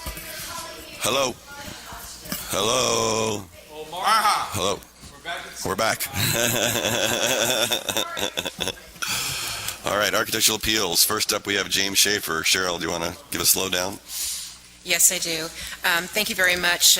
Mr. Schaefer is actually appealing the ACC denial. It's not exactly a denial for the improvements. It's more that it's a denial for the improvements located on what we to believe is to be POA property. This was tabled back in, September of last year, so that Mr. Schaefer could gather some more information to help state his case that he believes he has part ownership of the 33 feet of this easement. And what he did resubmit to us to come in today is some signatures from neighbors around him and also his recorded grant deed. At this point in time, I sent all that information over to Teresa for them to go ahead and take a look at. And what she came back with was a formal proceeding with a governmental agency is needed to vacate this easement with a public notice and a hearing. That has not happened at this point in time. So we currently, at this point in time, believe that this is still POA property. And so it says basically pursuant to the Civil Code of 4600, we can't give away POA property without a vote of the membership. So, but we can issue a license agreement, and probably should, since we have already put in some of the information on there. So what I'm saying by that is that there are improvements on there. So it would be our recommendation at this point in time to have the board go ahead and look at it and try and see if they can want to do a licensing agreement. All right, thank you. That makes it easier on us. Mr. Schaefer, did you want to speak on this? Yes. On my grant deed, it says I am the owner of Lot A and Lot B. I've talked to the County of Riverside. They say it's mine. I talked to the city. I show them the document. They say it's mine. But the problem is when the community was together, or, built, the county didn't want anything to do with any parcels like this, easements. So they dumped it in the POA's lap. Well, it was taken for a road access and a drainage access, which both of them are void. There's a wall behind. If they were to tear the wall down, they still can't put a road, because I own the back 19 feet that the city gave the people on the perimeter the extra property. They can't do it. The water drains out of it. It don't drain into it. I talked to the city engineer, and she agrees that it's non-usable to the association. They can't use it for anything. I've landscaped it. I've made it as beautiful as I can. I try to keep my yard clean. I've had some vehicles in the property. I've got rid of them. The yard looks nice now. They denied me the shade cloth in the back. They said it's on POA property. But it's on that 19 feet in the back. My gazebo was sitting where the shed is to the left. It's moved back where it's going to be right now. I try to maintain as nice a property as I can. My neighbors think it looks nice. I just want to live on the property in peace and quiet and not bother anybody. The deed says it's mine, so it's up to you guys to vacation it to me. I'm hoping you will do that. Cheryl, have you seen the deeds that he's talking about? Does it grant the property? Yes, I again? did see the deeds, and like I said, those are the information that I forwarded on to Teresa to have her look at that. And they all believe that that does not warrant, that gives him the right to the property. If you can look at the tract map, Lynn, if you wouldn't mind putting up the tract map up there, it kind of shows you, I'll give you a clearer understanding of what we're talking about. The yellow marking is what is the area in question. That is a continuation of Continental. And the other areas, the Lot 220 and Lot 1, both encompass 33 feet. Each lot has 33 feet of that. And so improvements have been placed on that particular lot, which, like I said, we believe it's POA property. It does say road easement, and it does say drainage easement on there as well. Where is easement exactly? Well, technically speaking, you can be the owner of the property subject to the easement is the space for the red line, both sides of that line. The blue is the one owner's lot, the 220 is that Mr. Schaefer's lot. Mine's on the left. And then the yellow is the line in the middle, that's the easement. There's a piece of easement on both of the owner's property. The point is, you can own a piece of land, but if you have a recorded easement going through the easement, you do not have total rights to the land. The reality is nobody has total rights to any other land, because you can't put a junkyard in the middle of your yard just because you're the owner. There's always limits to what you can do with your land. There's always rights that you don't have to your land. And what the right is that while Mr. Schaefer may have a deed to the land, that gives him specific, the deed doesn't give him absolute rights, it gives him specific rights. And one of the rights he doesn't have is the right to deny the POA the use of the easement.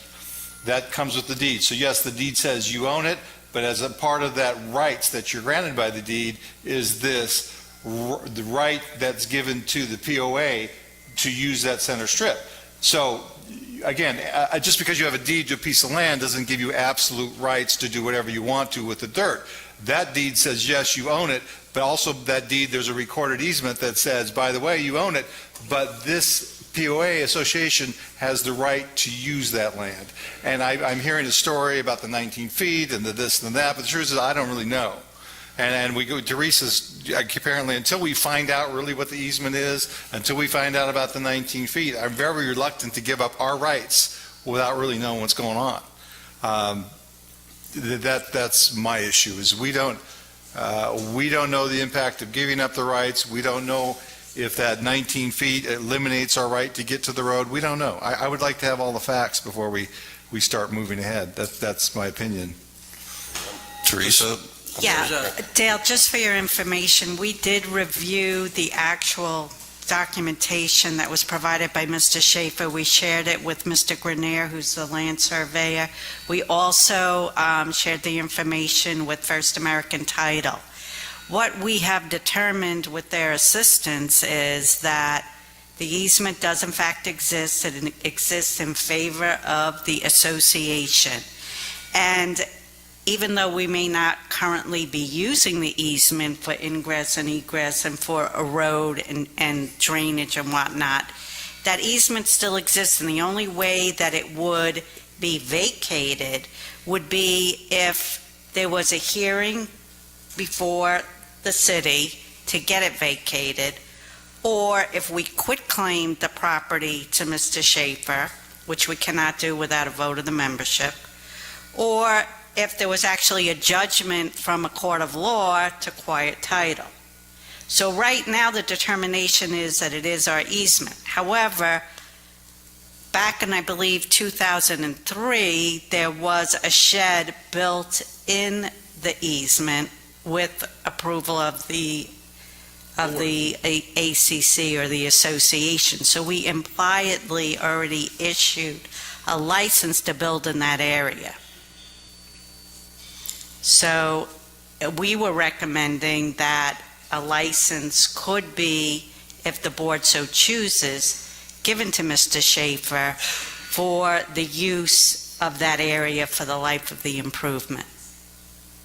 Can I just make sure I understand? We got, based on the diagram, what this appears to be is probably a plan from a long time ago that a potential access point to the lake would be installed, whether it be a manned, unmanned gate of something, but some way to get in the community.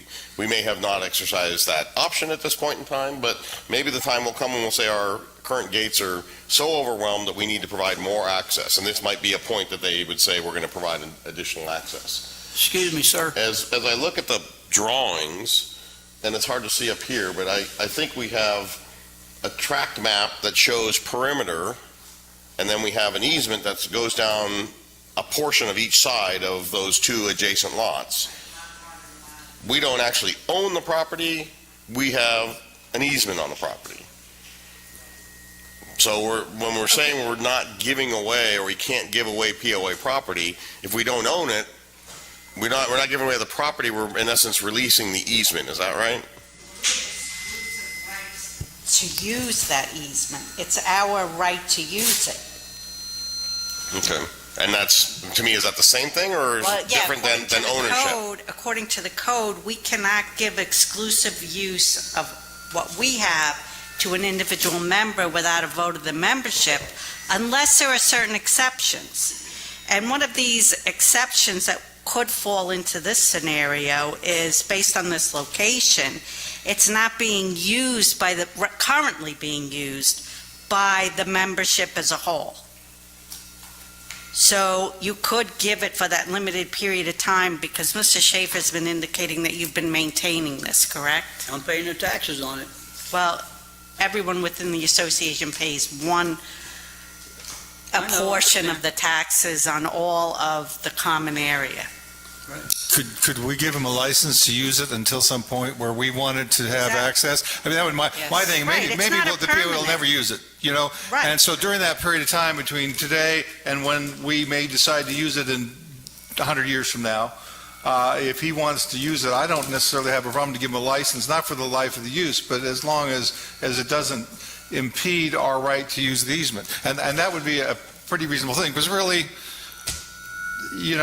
that would give you the ability to do what you want and live comfortably, but if there ever became a need of the community as a whole, we would still have the right to claim that back. And if we can accomplish that, I can live with that. Is that something we can accomplish? Yeah, we could draft a license to have that provision in it, because you're not abandoning your rights or terminating your rights to the use of this, should you need it in the future. It's 33 That's what's critical. I agree with Dale. That was 33-foot the- section. There's a 15-foot wall behind. You can never put a gate in there. I appreciate it, but that's just engineering, that's just construction. That's different than rights. What we're talking about is a right to use, and you're talking about a physical limitation. 49 years that it's never been used for what it was taken for. At some point, I was under the understanding that it's supposed to relinquish back to the property owner if it's not used specifically for the purpose it was used for. I'm not sure that would be up to Teresa to. Well, there is a way that can be done, but that hasn't been done to date. That requires going to the city, having a formal hearing. There's At the city. fees that have to be paid. There's a whole process. Notice has to go out to all the people in the surrounding area. There has to be a formal process, and we didn't find any records that has been done to date. So what would I have to do to do I that? can't, sir, I can't advise you on that. All right. But it has to be done through the city, correct? I can't even, it's either the county or the city. Okay. So I think Dale's solution is a good one. I was going to recommend the same thing. I'm not comfortable with a license for the life of the improvement, but I'd be okay with granting some kind of temporary license that says he can do the improvements he wants on there. But what you'd basically be saying is, should any point in the future, be it 5 years from now, 10 years from now, 20 years from now, the POA decides they want that property to use that easement, to have a road go through there, you would have to remove your improvements It's a at your cost. 33-foot section. Sorry? It's 33 feet wide. Well, it's 33 feet for you, but 33 feet for your neighbors, so now it's 66 And feet.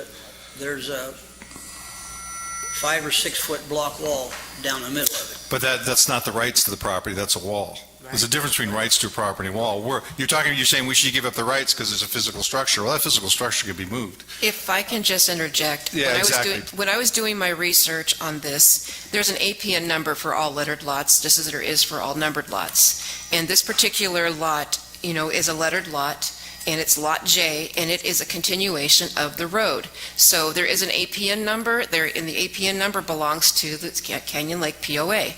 The other thing is that it is a revocable licensing agreement, is which I was referring to, and that would put any stipulations that the board wishes to put in there. That's what we could do for Mr. Schaefer at this point. Are you okay, as the ACC and Cheryl, are you okay with that, allowing to use it until some point in the future if the POA should want their rights back?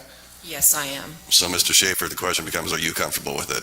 Well, I think what we're saying is we're prepared to grant you a limited license, but what it means is that in the event 10 years from now, the POA decides we need to use that as a road, we're going to tell you you're going to have to remove whatever you've put there. So are you comfortable with that? You're going to tear down a 15-foot wall, a perimeter wall?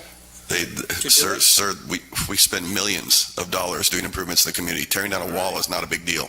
So I'm just asking you, if we grant this kind of limited license, temporary license, whatever it's going to be called, Teresa will draft it for us, would you be comfortable with that? Because it could be we'll never ask you to take it down, but it could be at some point in the future we'll say we need access through there now, so you have to take it down. The problem with that is you may be able to do it, but you're going to have to get the authority from the county and the city to do it, which is going to cost them money.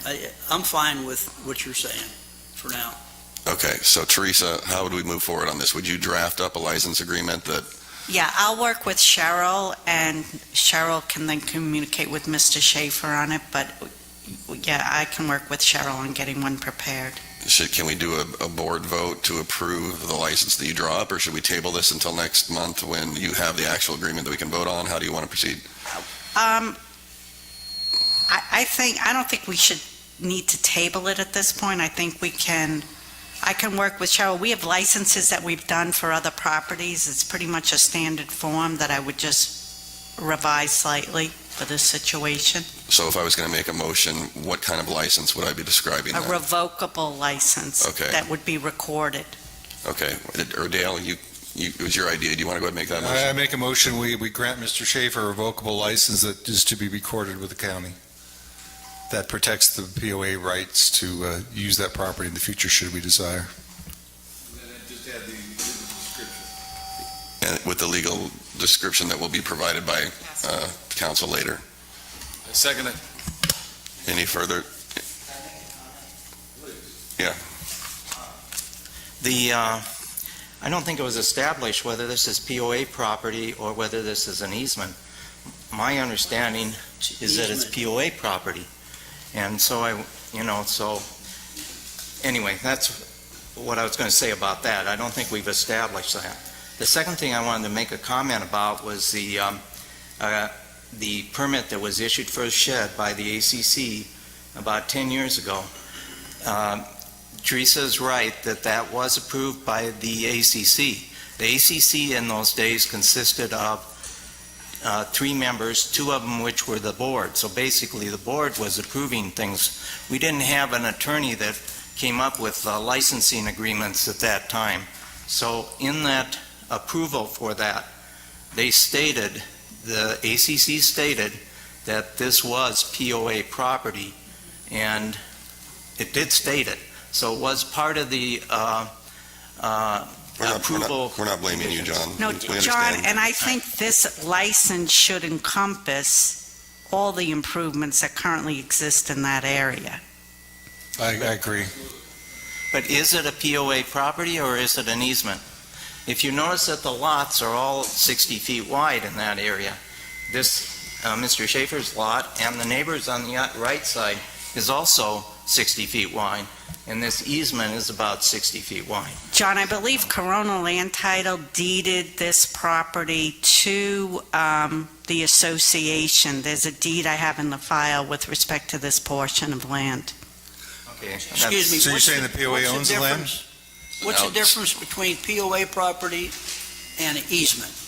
Yeah, This is an easement in favor of the association. The association, it's their rights. They have the rights to the property to allow other people to use it. So you're saying in your research, we don't own the property, we own the easement rights? I'll make sure it's correctly stated in the license agreement. There's a deed that Corona Land did give to us, and I believe it's the actual area of the land itself. All right. And, Which makes but it I'll POA make sure it's property. clear, right. So It's it's POA POA property, right. All right, so does that change our ability to give a revocable license No. either way? No. Okay, It's so we have a It's your Okay, right. so we have a motion and a second. Any further discussion? All in favor? Aye. Aye. All right, Mr. Schaefer, In favor, they're motion gonna, carried. they're gonna work it out between legal and Cheryl. Cheryl will contact you, and I don't know if you'll have information to sign, but please keep in mind it's a revocable license, so I wouldn't spend a ton of money in that area if I were you. I've already spent it. I just want to point out, maintain it, keep if the I weeds may, down, and make everybody happy. Okay, I just want to point out that there is a cost for this revocable license agreement, and we don't know what that is, but we'll make sure we let you know, okay? Do you want a kidney or a liver? Both, I got it. thank you, Mr. Schaefer. All right, next we have Sandra Pina. So this is on page 183 of your board books. And Cheryl, do you want to go ahead and give us the rundown for Sandra Pina?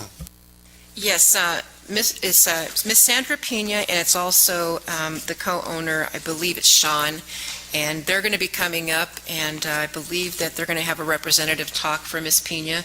Miss Pena is not feeling very well at this point. What this is about, it's about non-conforming roof material. As the story goes, this was an approved new home quite some time ago, I want to say back in 2015, and so on that application for approval, there was approved for tile roofing. Well, along come last year, the inspectors had noticed that they were not putting on tile roofing, they were putting on composition roofing, which is against the CCNRs. So what they had done is they put a stop work order on that. Unfortunately, the Pinas went ahead and put the roofing on, and most likely they did that because of during that time is also the rainy season, so they were probably worried about, making any hazard of their roof. Well, with all of that said, they did finally do apply for, we want to call as a revision to the new home for the non-conforming roof material, but since it is a material that the committee could not approve, and they felt that the members did this without permission, they also did it without a permit. And so if the board should approve something like this, it would still need to have a recorded variance. But staff is recommending that the board uphold the ACC committee's decision and deny the members' request for the non-conforming roof material. So I would like to give, they had submitted quite a few pictures of other homes on there. Marlon did a lot of research. I just want to give Marlon just a few moments of an opportunity to explain what his research came up with the roofs that they did submit. And then I would also like to give the Pinas an opportunity to speak their piece. Okay. Marlon? Okay, I actually received 49 photos, and they were labeled between asphalt, rock, metal shake, and metal roofs. I did research on 11 roofs. I felt it was only necessary to research the roofs that were similar to the roofs that the Pinas have on their house, the non-conforming asphalt shingles. Of the other houses that I did, of those 11 that I did investigate, I went into the files and found that all of them were built between 1969 and 1979. They were built with lightweight roof materials, what are called commonly hot mop and rock, which is tar and some gravel.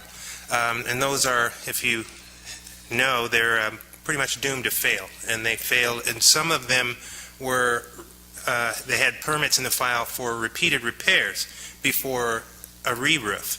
And these homeowners applied for re-roofs and were told to install clay tiles. Their roofers included letters and statements stating that the roofing materials, the joists would not support the weight of clay tiles. So these homes were then re-roofed with asphalt shingles, a lot of them with recorded variances. I also found in that investigation that no new homes, none, were tiled with asphalt shingles, except for, of course, Mr. Pinas. So I have a question for you, so please. Yes. The Pinas were the original owner, or they came in and bought a house? No, this was built. Yes, this is a new home. It's a new house. No, not new. I'm talking just history. I got to get an idea. Okay. So Do you want to repeat your question? they bought the house and it had a rock tower? No. Oh, the other homes that I investigated, they were built with hot mop and rock roofs, and then upon re-roofs, the lightweight materials wouldn't support clay tiles. So this property was not built by them? No, this property was built new, and they had applied for a clay tile roof, They got approval for a tile roof? Correct. And they instead put on, The architectural committee didn't determine that the 2x6 or 2x8 would be necessary to add a tile roof? That would not be something we would no, do. that's not. Well, but looking at the requirement, Okay, the materials that they applied for are not the materials that are on the house. My question would be, the reason we say you can't use this is for aesthetics. We want the community to aesthetically look pleasing, basically. It's a CCNR, Oh, it's a CCNR. along with rock roofs and shake roofs are a lot acceptable under the CCNR. So my that question, Martin was I'm going to have a talking question for about. legal then too, but my question for you is it aesthetically ugly or does it look okay? It is a matter of opinion, and if you want my personal opinion, I think it's aesthetically fine. I just think it was done a wrong way. It was went about the wrong way. Yeah. Because it's a CCNR, if the board should want to go ahead and approve this, like I stated before in the beginning, it needs to be done with a recorded variance. So Teresa, can we approve a variance for a CCNR, something that's against the CCNRs? Is that legally something we can do? Well, with roofs, if you recall, we did do, because of the fire-related issues, and we're in a heavy fire zone, Civil Code 4720 kind of dictates the kinds of materials that have to be fire-safe. And our CCNRs had wood shingles and some other unsafe forms of roof shingles that could be used. So a while back, we did a variance with respect to the kinds of materials that could be used so that they are fire safe. So yes, you can do a variance. Okay. Because I'm hesitant to, I know roof is a huge expense, and to tell someone to take the roof off and put on a different kind of roof would be an incredible financial difficulty. If aesthetically it's not, displeasing, I think in this circumstance we should grant the variance, but we're ready to hear from you.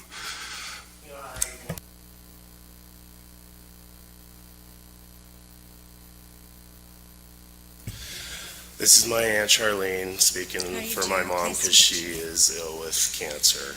Let me say this. My sister is ill with cancer. She's got to go through some more chemotherapy. This has been really stressful for her. And I'm trying to be up here holding myself together to help you understand what happened during that time of the construction that threw us into this mess. So he's going to explain to you, because I wasn't present, but he can best explain to you what happened. And would you please? So during the build, it came time to, we had heavy rains during July through February, March, all of last year. When I went to purchase the roof that originally was approved, it was on back ordered for several months. So with that being the case and having roofers scheduled, and this was the only thing available in our budget, especially after the hardships that we encountered in the beginning with a grading contractor that basically took my mom for 16 grand, which we have, our means of trying to get that back going now. So that's when I took over the build and took over the concrete foundation, structural wall in the back, and got us through this point. So in December is when she had her 2016, when she had her original surgery and chemo bouts. Were supposed to start in February. I did make the hastily decision to purchase the other roof to get it on because of the weather. This was installed February 10th. It was a Friday, the same day in question that your representatives came out and put the stop work notice on. We were at that point, had literally the front peak of the roof to complete at that point. And with more rains coming, I made the call to have my roofers finish because they weren't going to be able to come back for several weeks because they were scheduled out as well. February 13th was Monday. I got the completion from this final, everything from the city permits and everything, and my occupancy. We moved in. She was flown down the 15th of February so that she could start treatment on the 20th, actually. So, a lot of dynamics leading up to the reason why it was done, mainly the back order and the timing, the rain, the situation. So once I had my city final, I did put together a packet that was submitted on a Saturday. Unfortunately, I didn't realize that they didn't accept stuff on Saturdays, but the lady in the office said, oh, we tape stuff to the door all the time and they'll get it Monday. So once I found out that didn't happen, I submitted again during the week, maybe 2 weeks later, tried to do an as-built change to the roof, because of the situation. And that's kind of where we've left off. We've had, the fines and everything accumulating to over $7,000 now, which is another, obviously, hardship for us. And I'm a single dad with a senior at Temescal Canyon High School, and I live with my mother that I take care of. And so every penny I go to, goes to paying for the house and my child. So obviously these fines and having to purchase another roof would absolutely be a financial hardship and practically impossible at this time. And so that's... Can I interject something? Yeah, quickly. I think we understand the situation is what I was about to say. Okay, well, Yeah. then I won't say anymore. I'll just zip it up. I would just like to comment. I'd like to work with you on this, so it's not like I'm going to try to make you totally miserable. But the bottom line is if we open this door to the community, we are opening a door we will never shut. Well, I gave you your time. Okay. I'm talking, okay? I apologize. If we allow this, we're going to open a door we will never, never shut. We will never have control of another roof in this community. Everybody will put on whatever the hell they want to do. And the point is the sense of homogeneity and the sense of a standard architectural design we kind of have in the community, at least some balance of that. If we allow this to go with no limitations, I can't imagine that every person's going to put on whatever roof they want from this day forward. That being said, if it's possible to give you a fair amount of time, a couple of years, say 3 years, to say, well, we'll give you 3 years to get that tile roof on, we'll work with you on the fines, but if we give you a license to the life of the roof, every person out there will build a house and they'll put whatever they roof on, they'll come in front of us and we will have no control.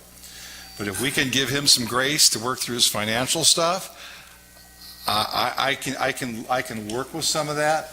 I don't know how the rest of you feel, but I won't vote for this roof being okay for the life of the roof. That's not going to happen for me. Because once you open that door, every person that builds a house will put whatever they want on. Okay. Can I respond to that now? Mr. President, may I make a Can I comment? respond first, please? Because this is kind of our situation here, I understand what you're saying. Now, these roofs are Class A fire and wind rated, just like a tile roof. They're made to look like a tile roof.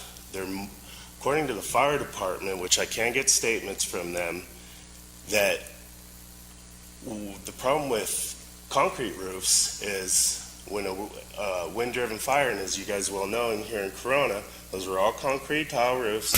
The fire gets up underneath, and that's how the fire burns. Doesn't happen with an asphalt shingle roof. It's very limited on how it can raise the shingle, get up, and start burning the house. So from that point of view, it's a safer roof. Also, these roofs are put on multi-million-dollar houses all over the world in prestigious communities, and I really think that it's in this board's best interest to kind of get with the new age, because these are great roofs. They're actually cost less to fix if there's problems in the future, much less than a concrete tile roof would cost if you did have problems to fix, and you can ask any roofing contractor that, they'll state the same thing. They're much more affordable to make repairs if needed down the road. We know all 50-year this, warranty. but it's a CCNR. You need to get the community to change the CCNR.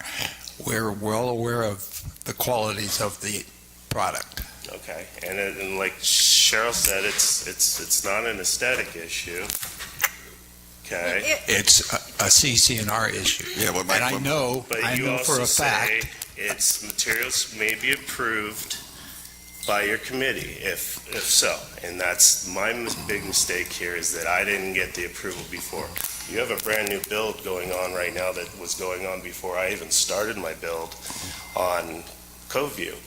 They have a metal roof that obviously you guys have approved, but it looks like metal shingle.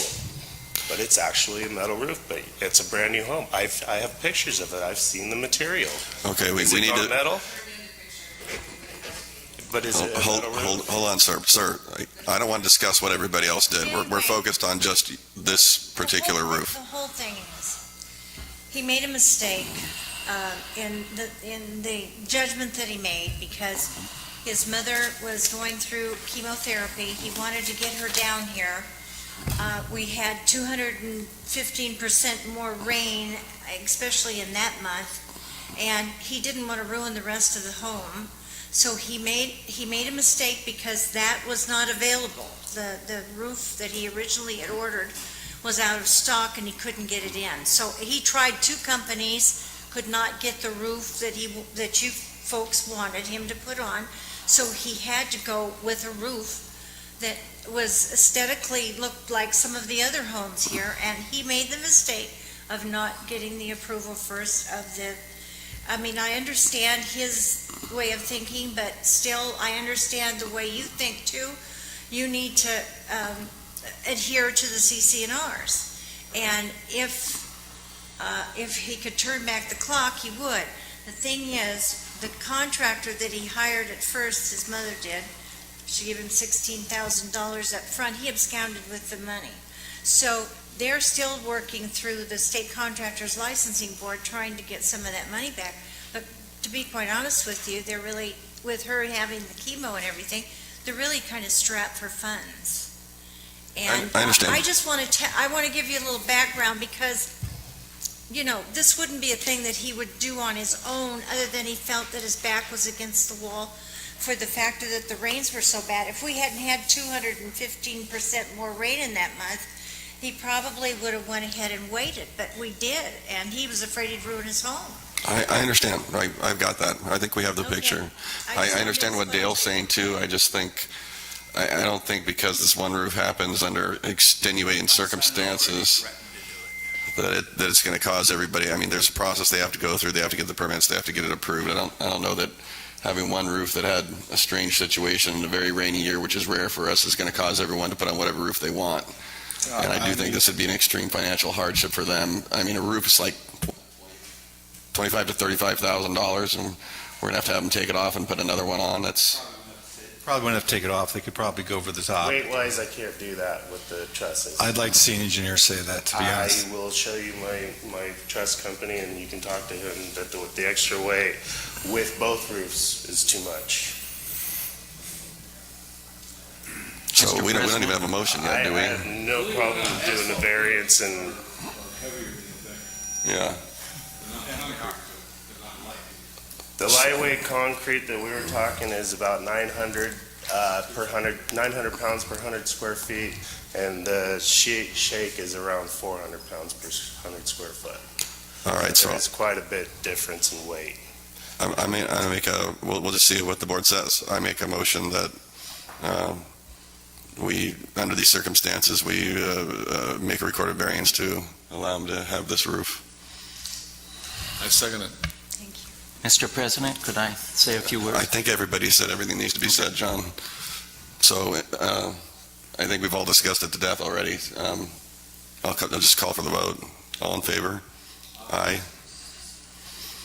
Any opposed? I oppose. I oppose. 3 against, 2 in favor, motion fails. All right, so you guys have to make a motion that you're in favor of then. If it's possible, I make a motion that we remove the fines, we allow them 3 years to resolve the roof issue. I don't think 3 years would be enough time for the cost. Especially with a high school girl going into college right now. I mean, I'm strapped. I take care of my 73-year-old mom. Lost my dad 14 years ago to cancer. I don't want to lose her. That's why I did the decisions that I did. I apologize. I know I was under the gun. We'll remove the fines, that's 7,000. I vote we remove the fines, 7,000. I'm good with that. I could consider 5 years beyond that. That's the best I can vote for. I make a motion that we waive the fines. We give them a variance that gives them 5 years of this roof, and after 5 years that we expect it to be come back to the type of roof that's approved by the ACC. I second. All in favor? Aye. Aye. Aye. So, did any oppose? Nay. I hear 4 in favor, 1 against, motion carries. Sorry, sir, I tried, that's the best we can do. You have 5 years to see if you can put on a roof that's material that's approved by the POA, at least to give you some time. Option in 5 years, if you've changed your mind on the roofing situation, could we have the option to come back? To revisit a Well, variance? if the CCNRs were changed, then obviously you wouldn't be in violation. You could probably just file some paperwork to POA and it wouldn't be a problem. But keep in mind, the reason why people up here were saying this is a CCNR, there's a common misconception that the board can do anything that we want. We can't. No, When it's a CCNR, it means it takes a vote of the community to change it. We can't change it. The community has to vote on it. So the only way the materials that are accepted would change is if, it was, driven by either a board member wanting to change the materials and having it put on the ballot or 5% of the community signing a petition to have it put on the ballot and it going on the ballot and the community approving it. It's not something that the board can change. It's something the community has to be willing to change. Okay. And we didn't get the fines removed on that vote? Harmony, we got the fines removed on the vote? I showed that it's to allow for 5 years for the roof to be replaced and to waive all ACC fines. Which is in the amount of, do you have that? I do not.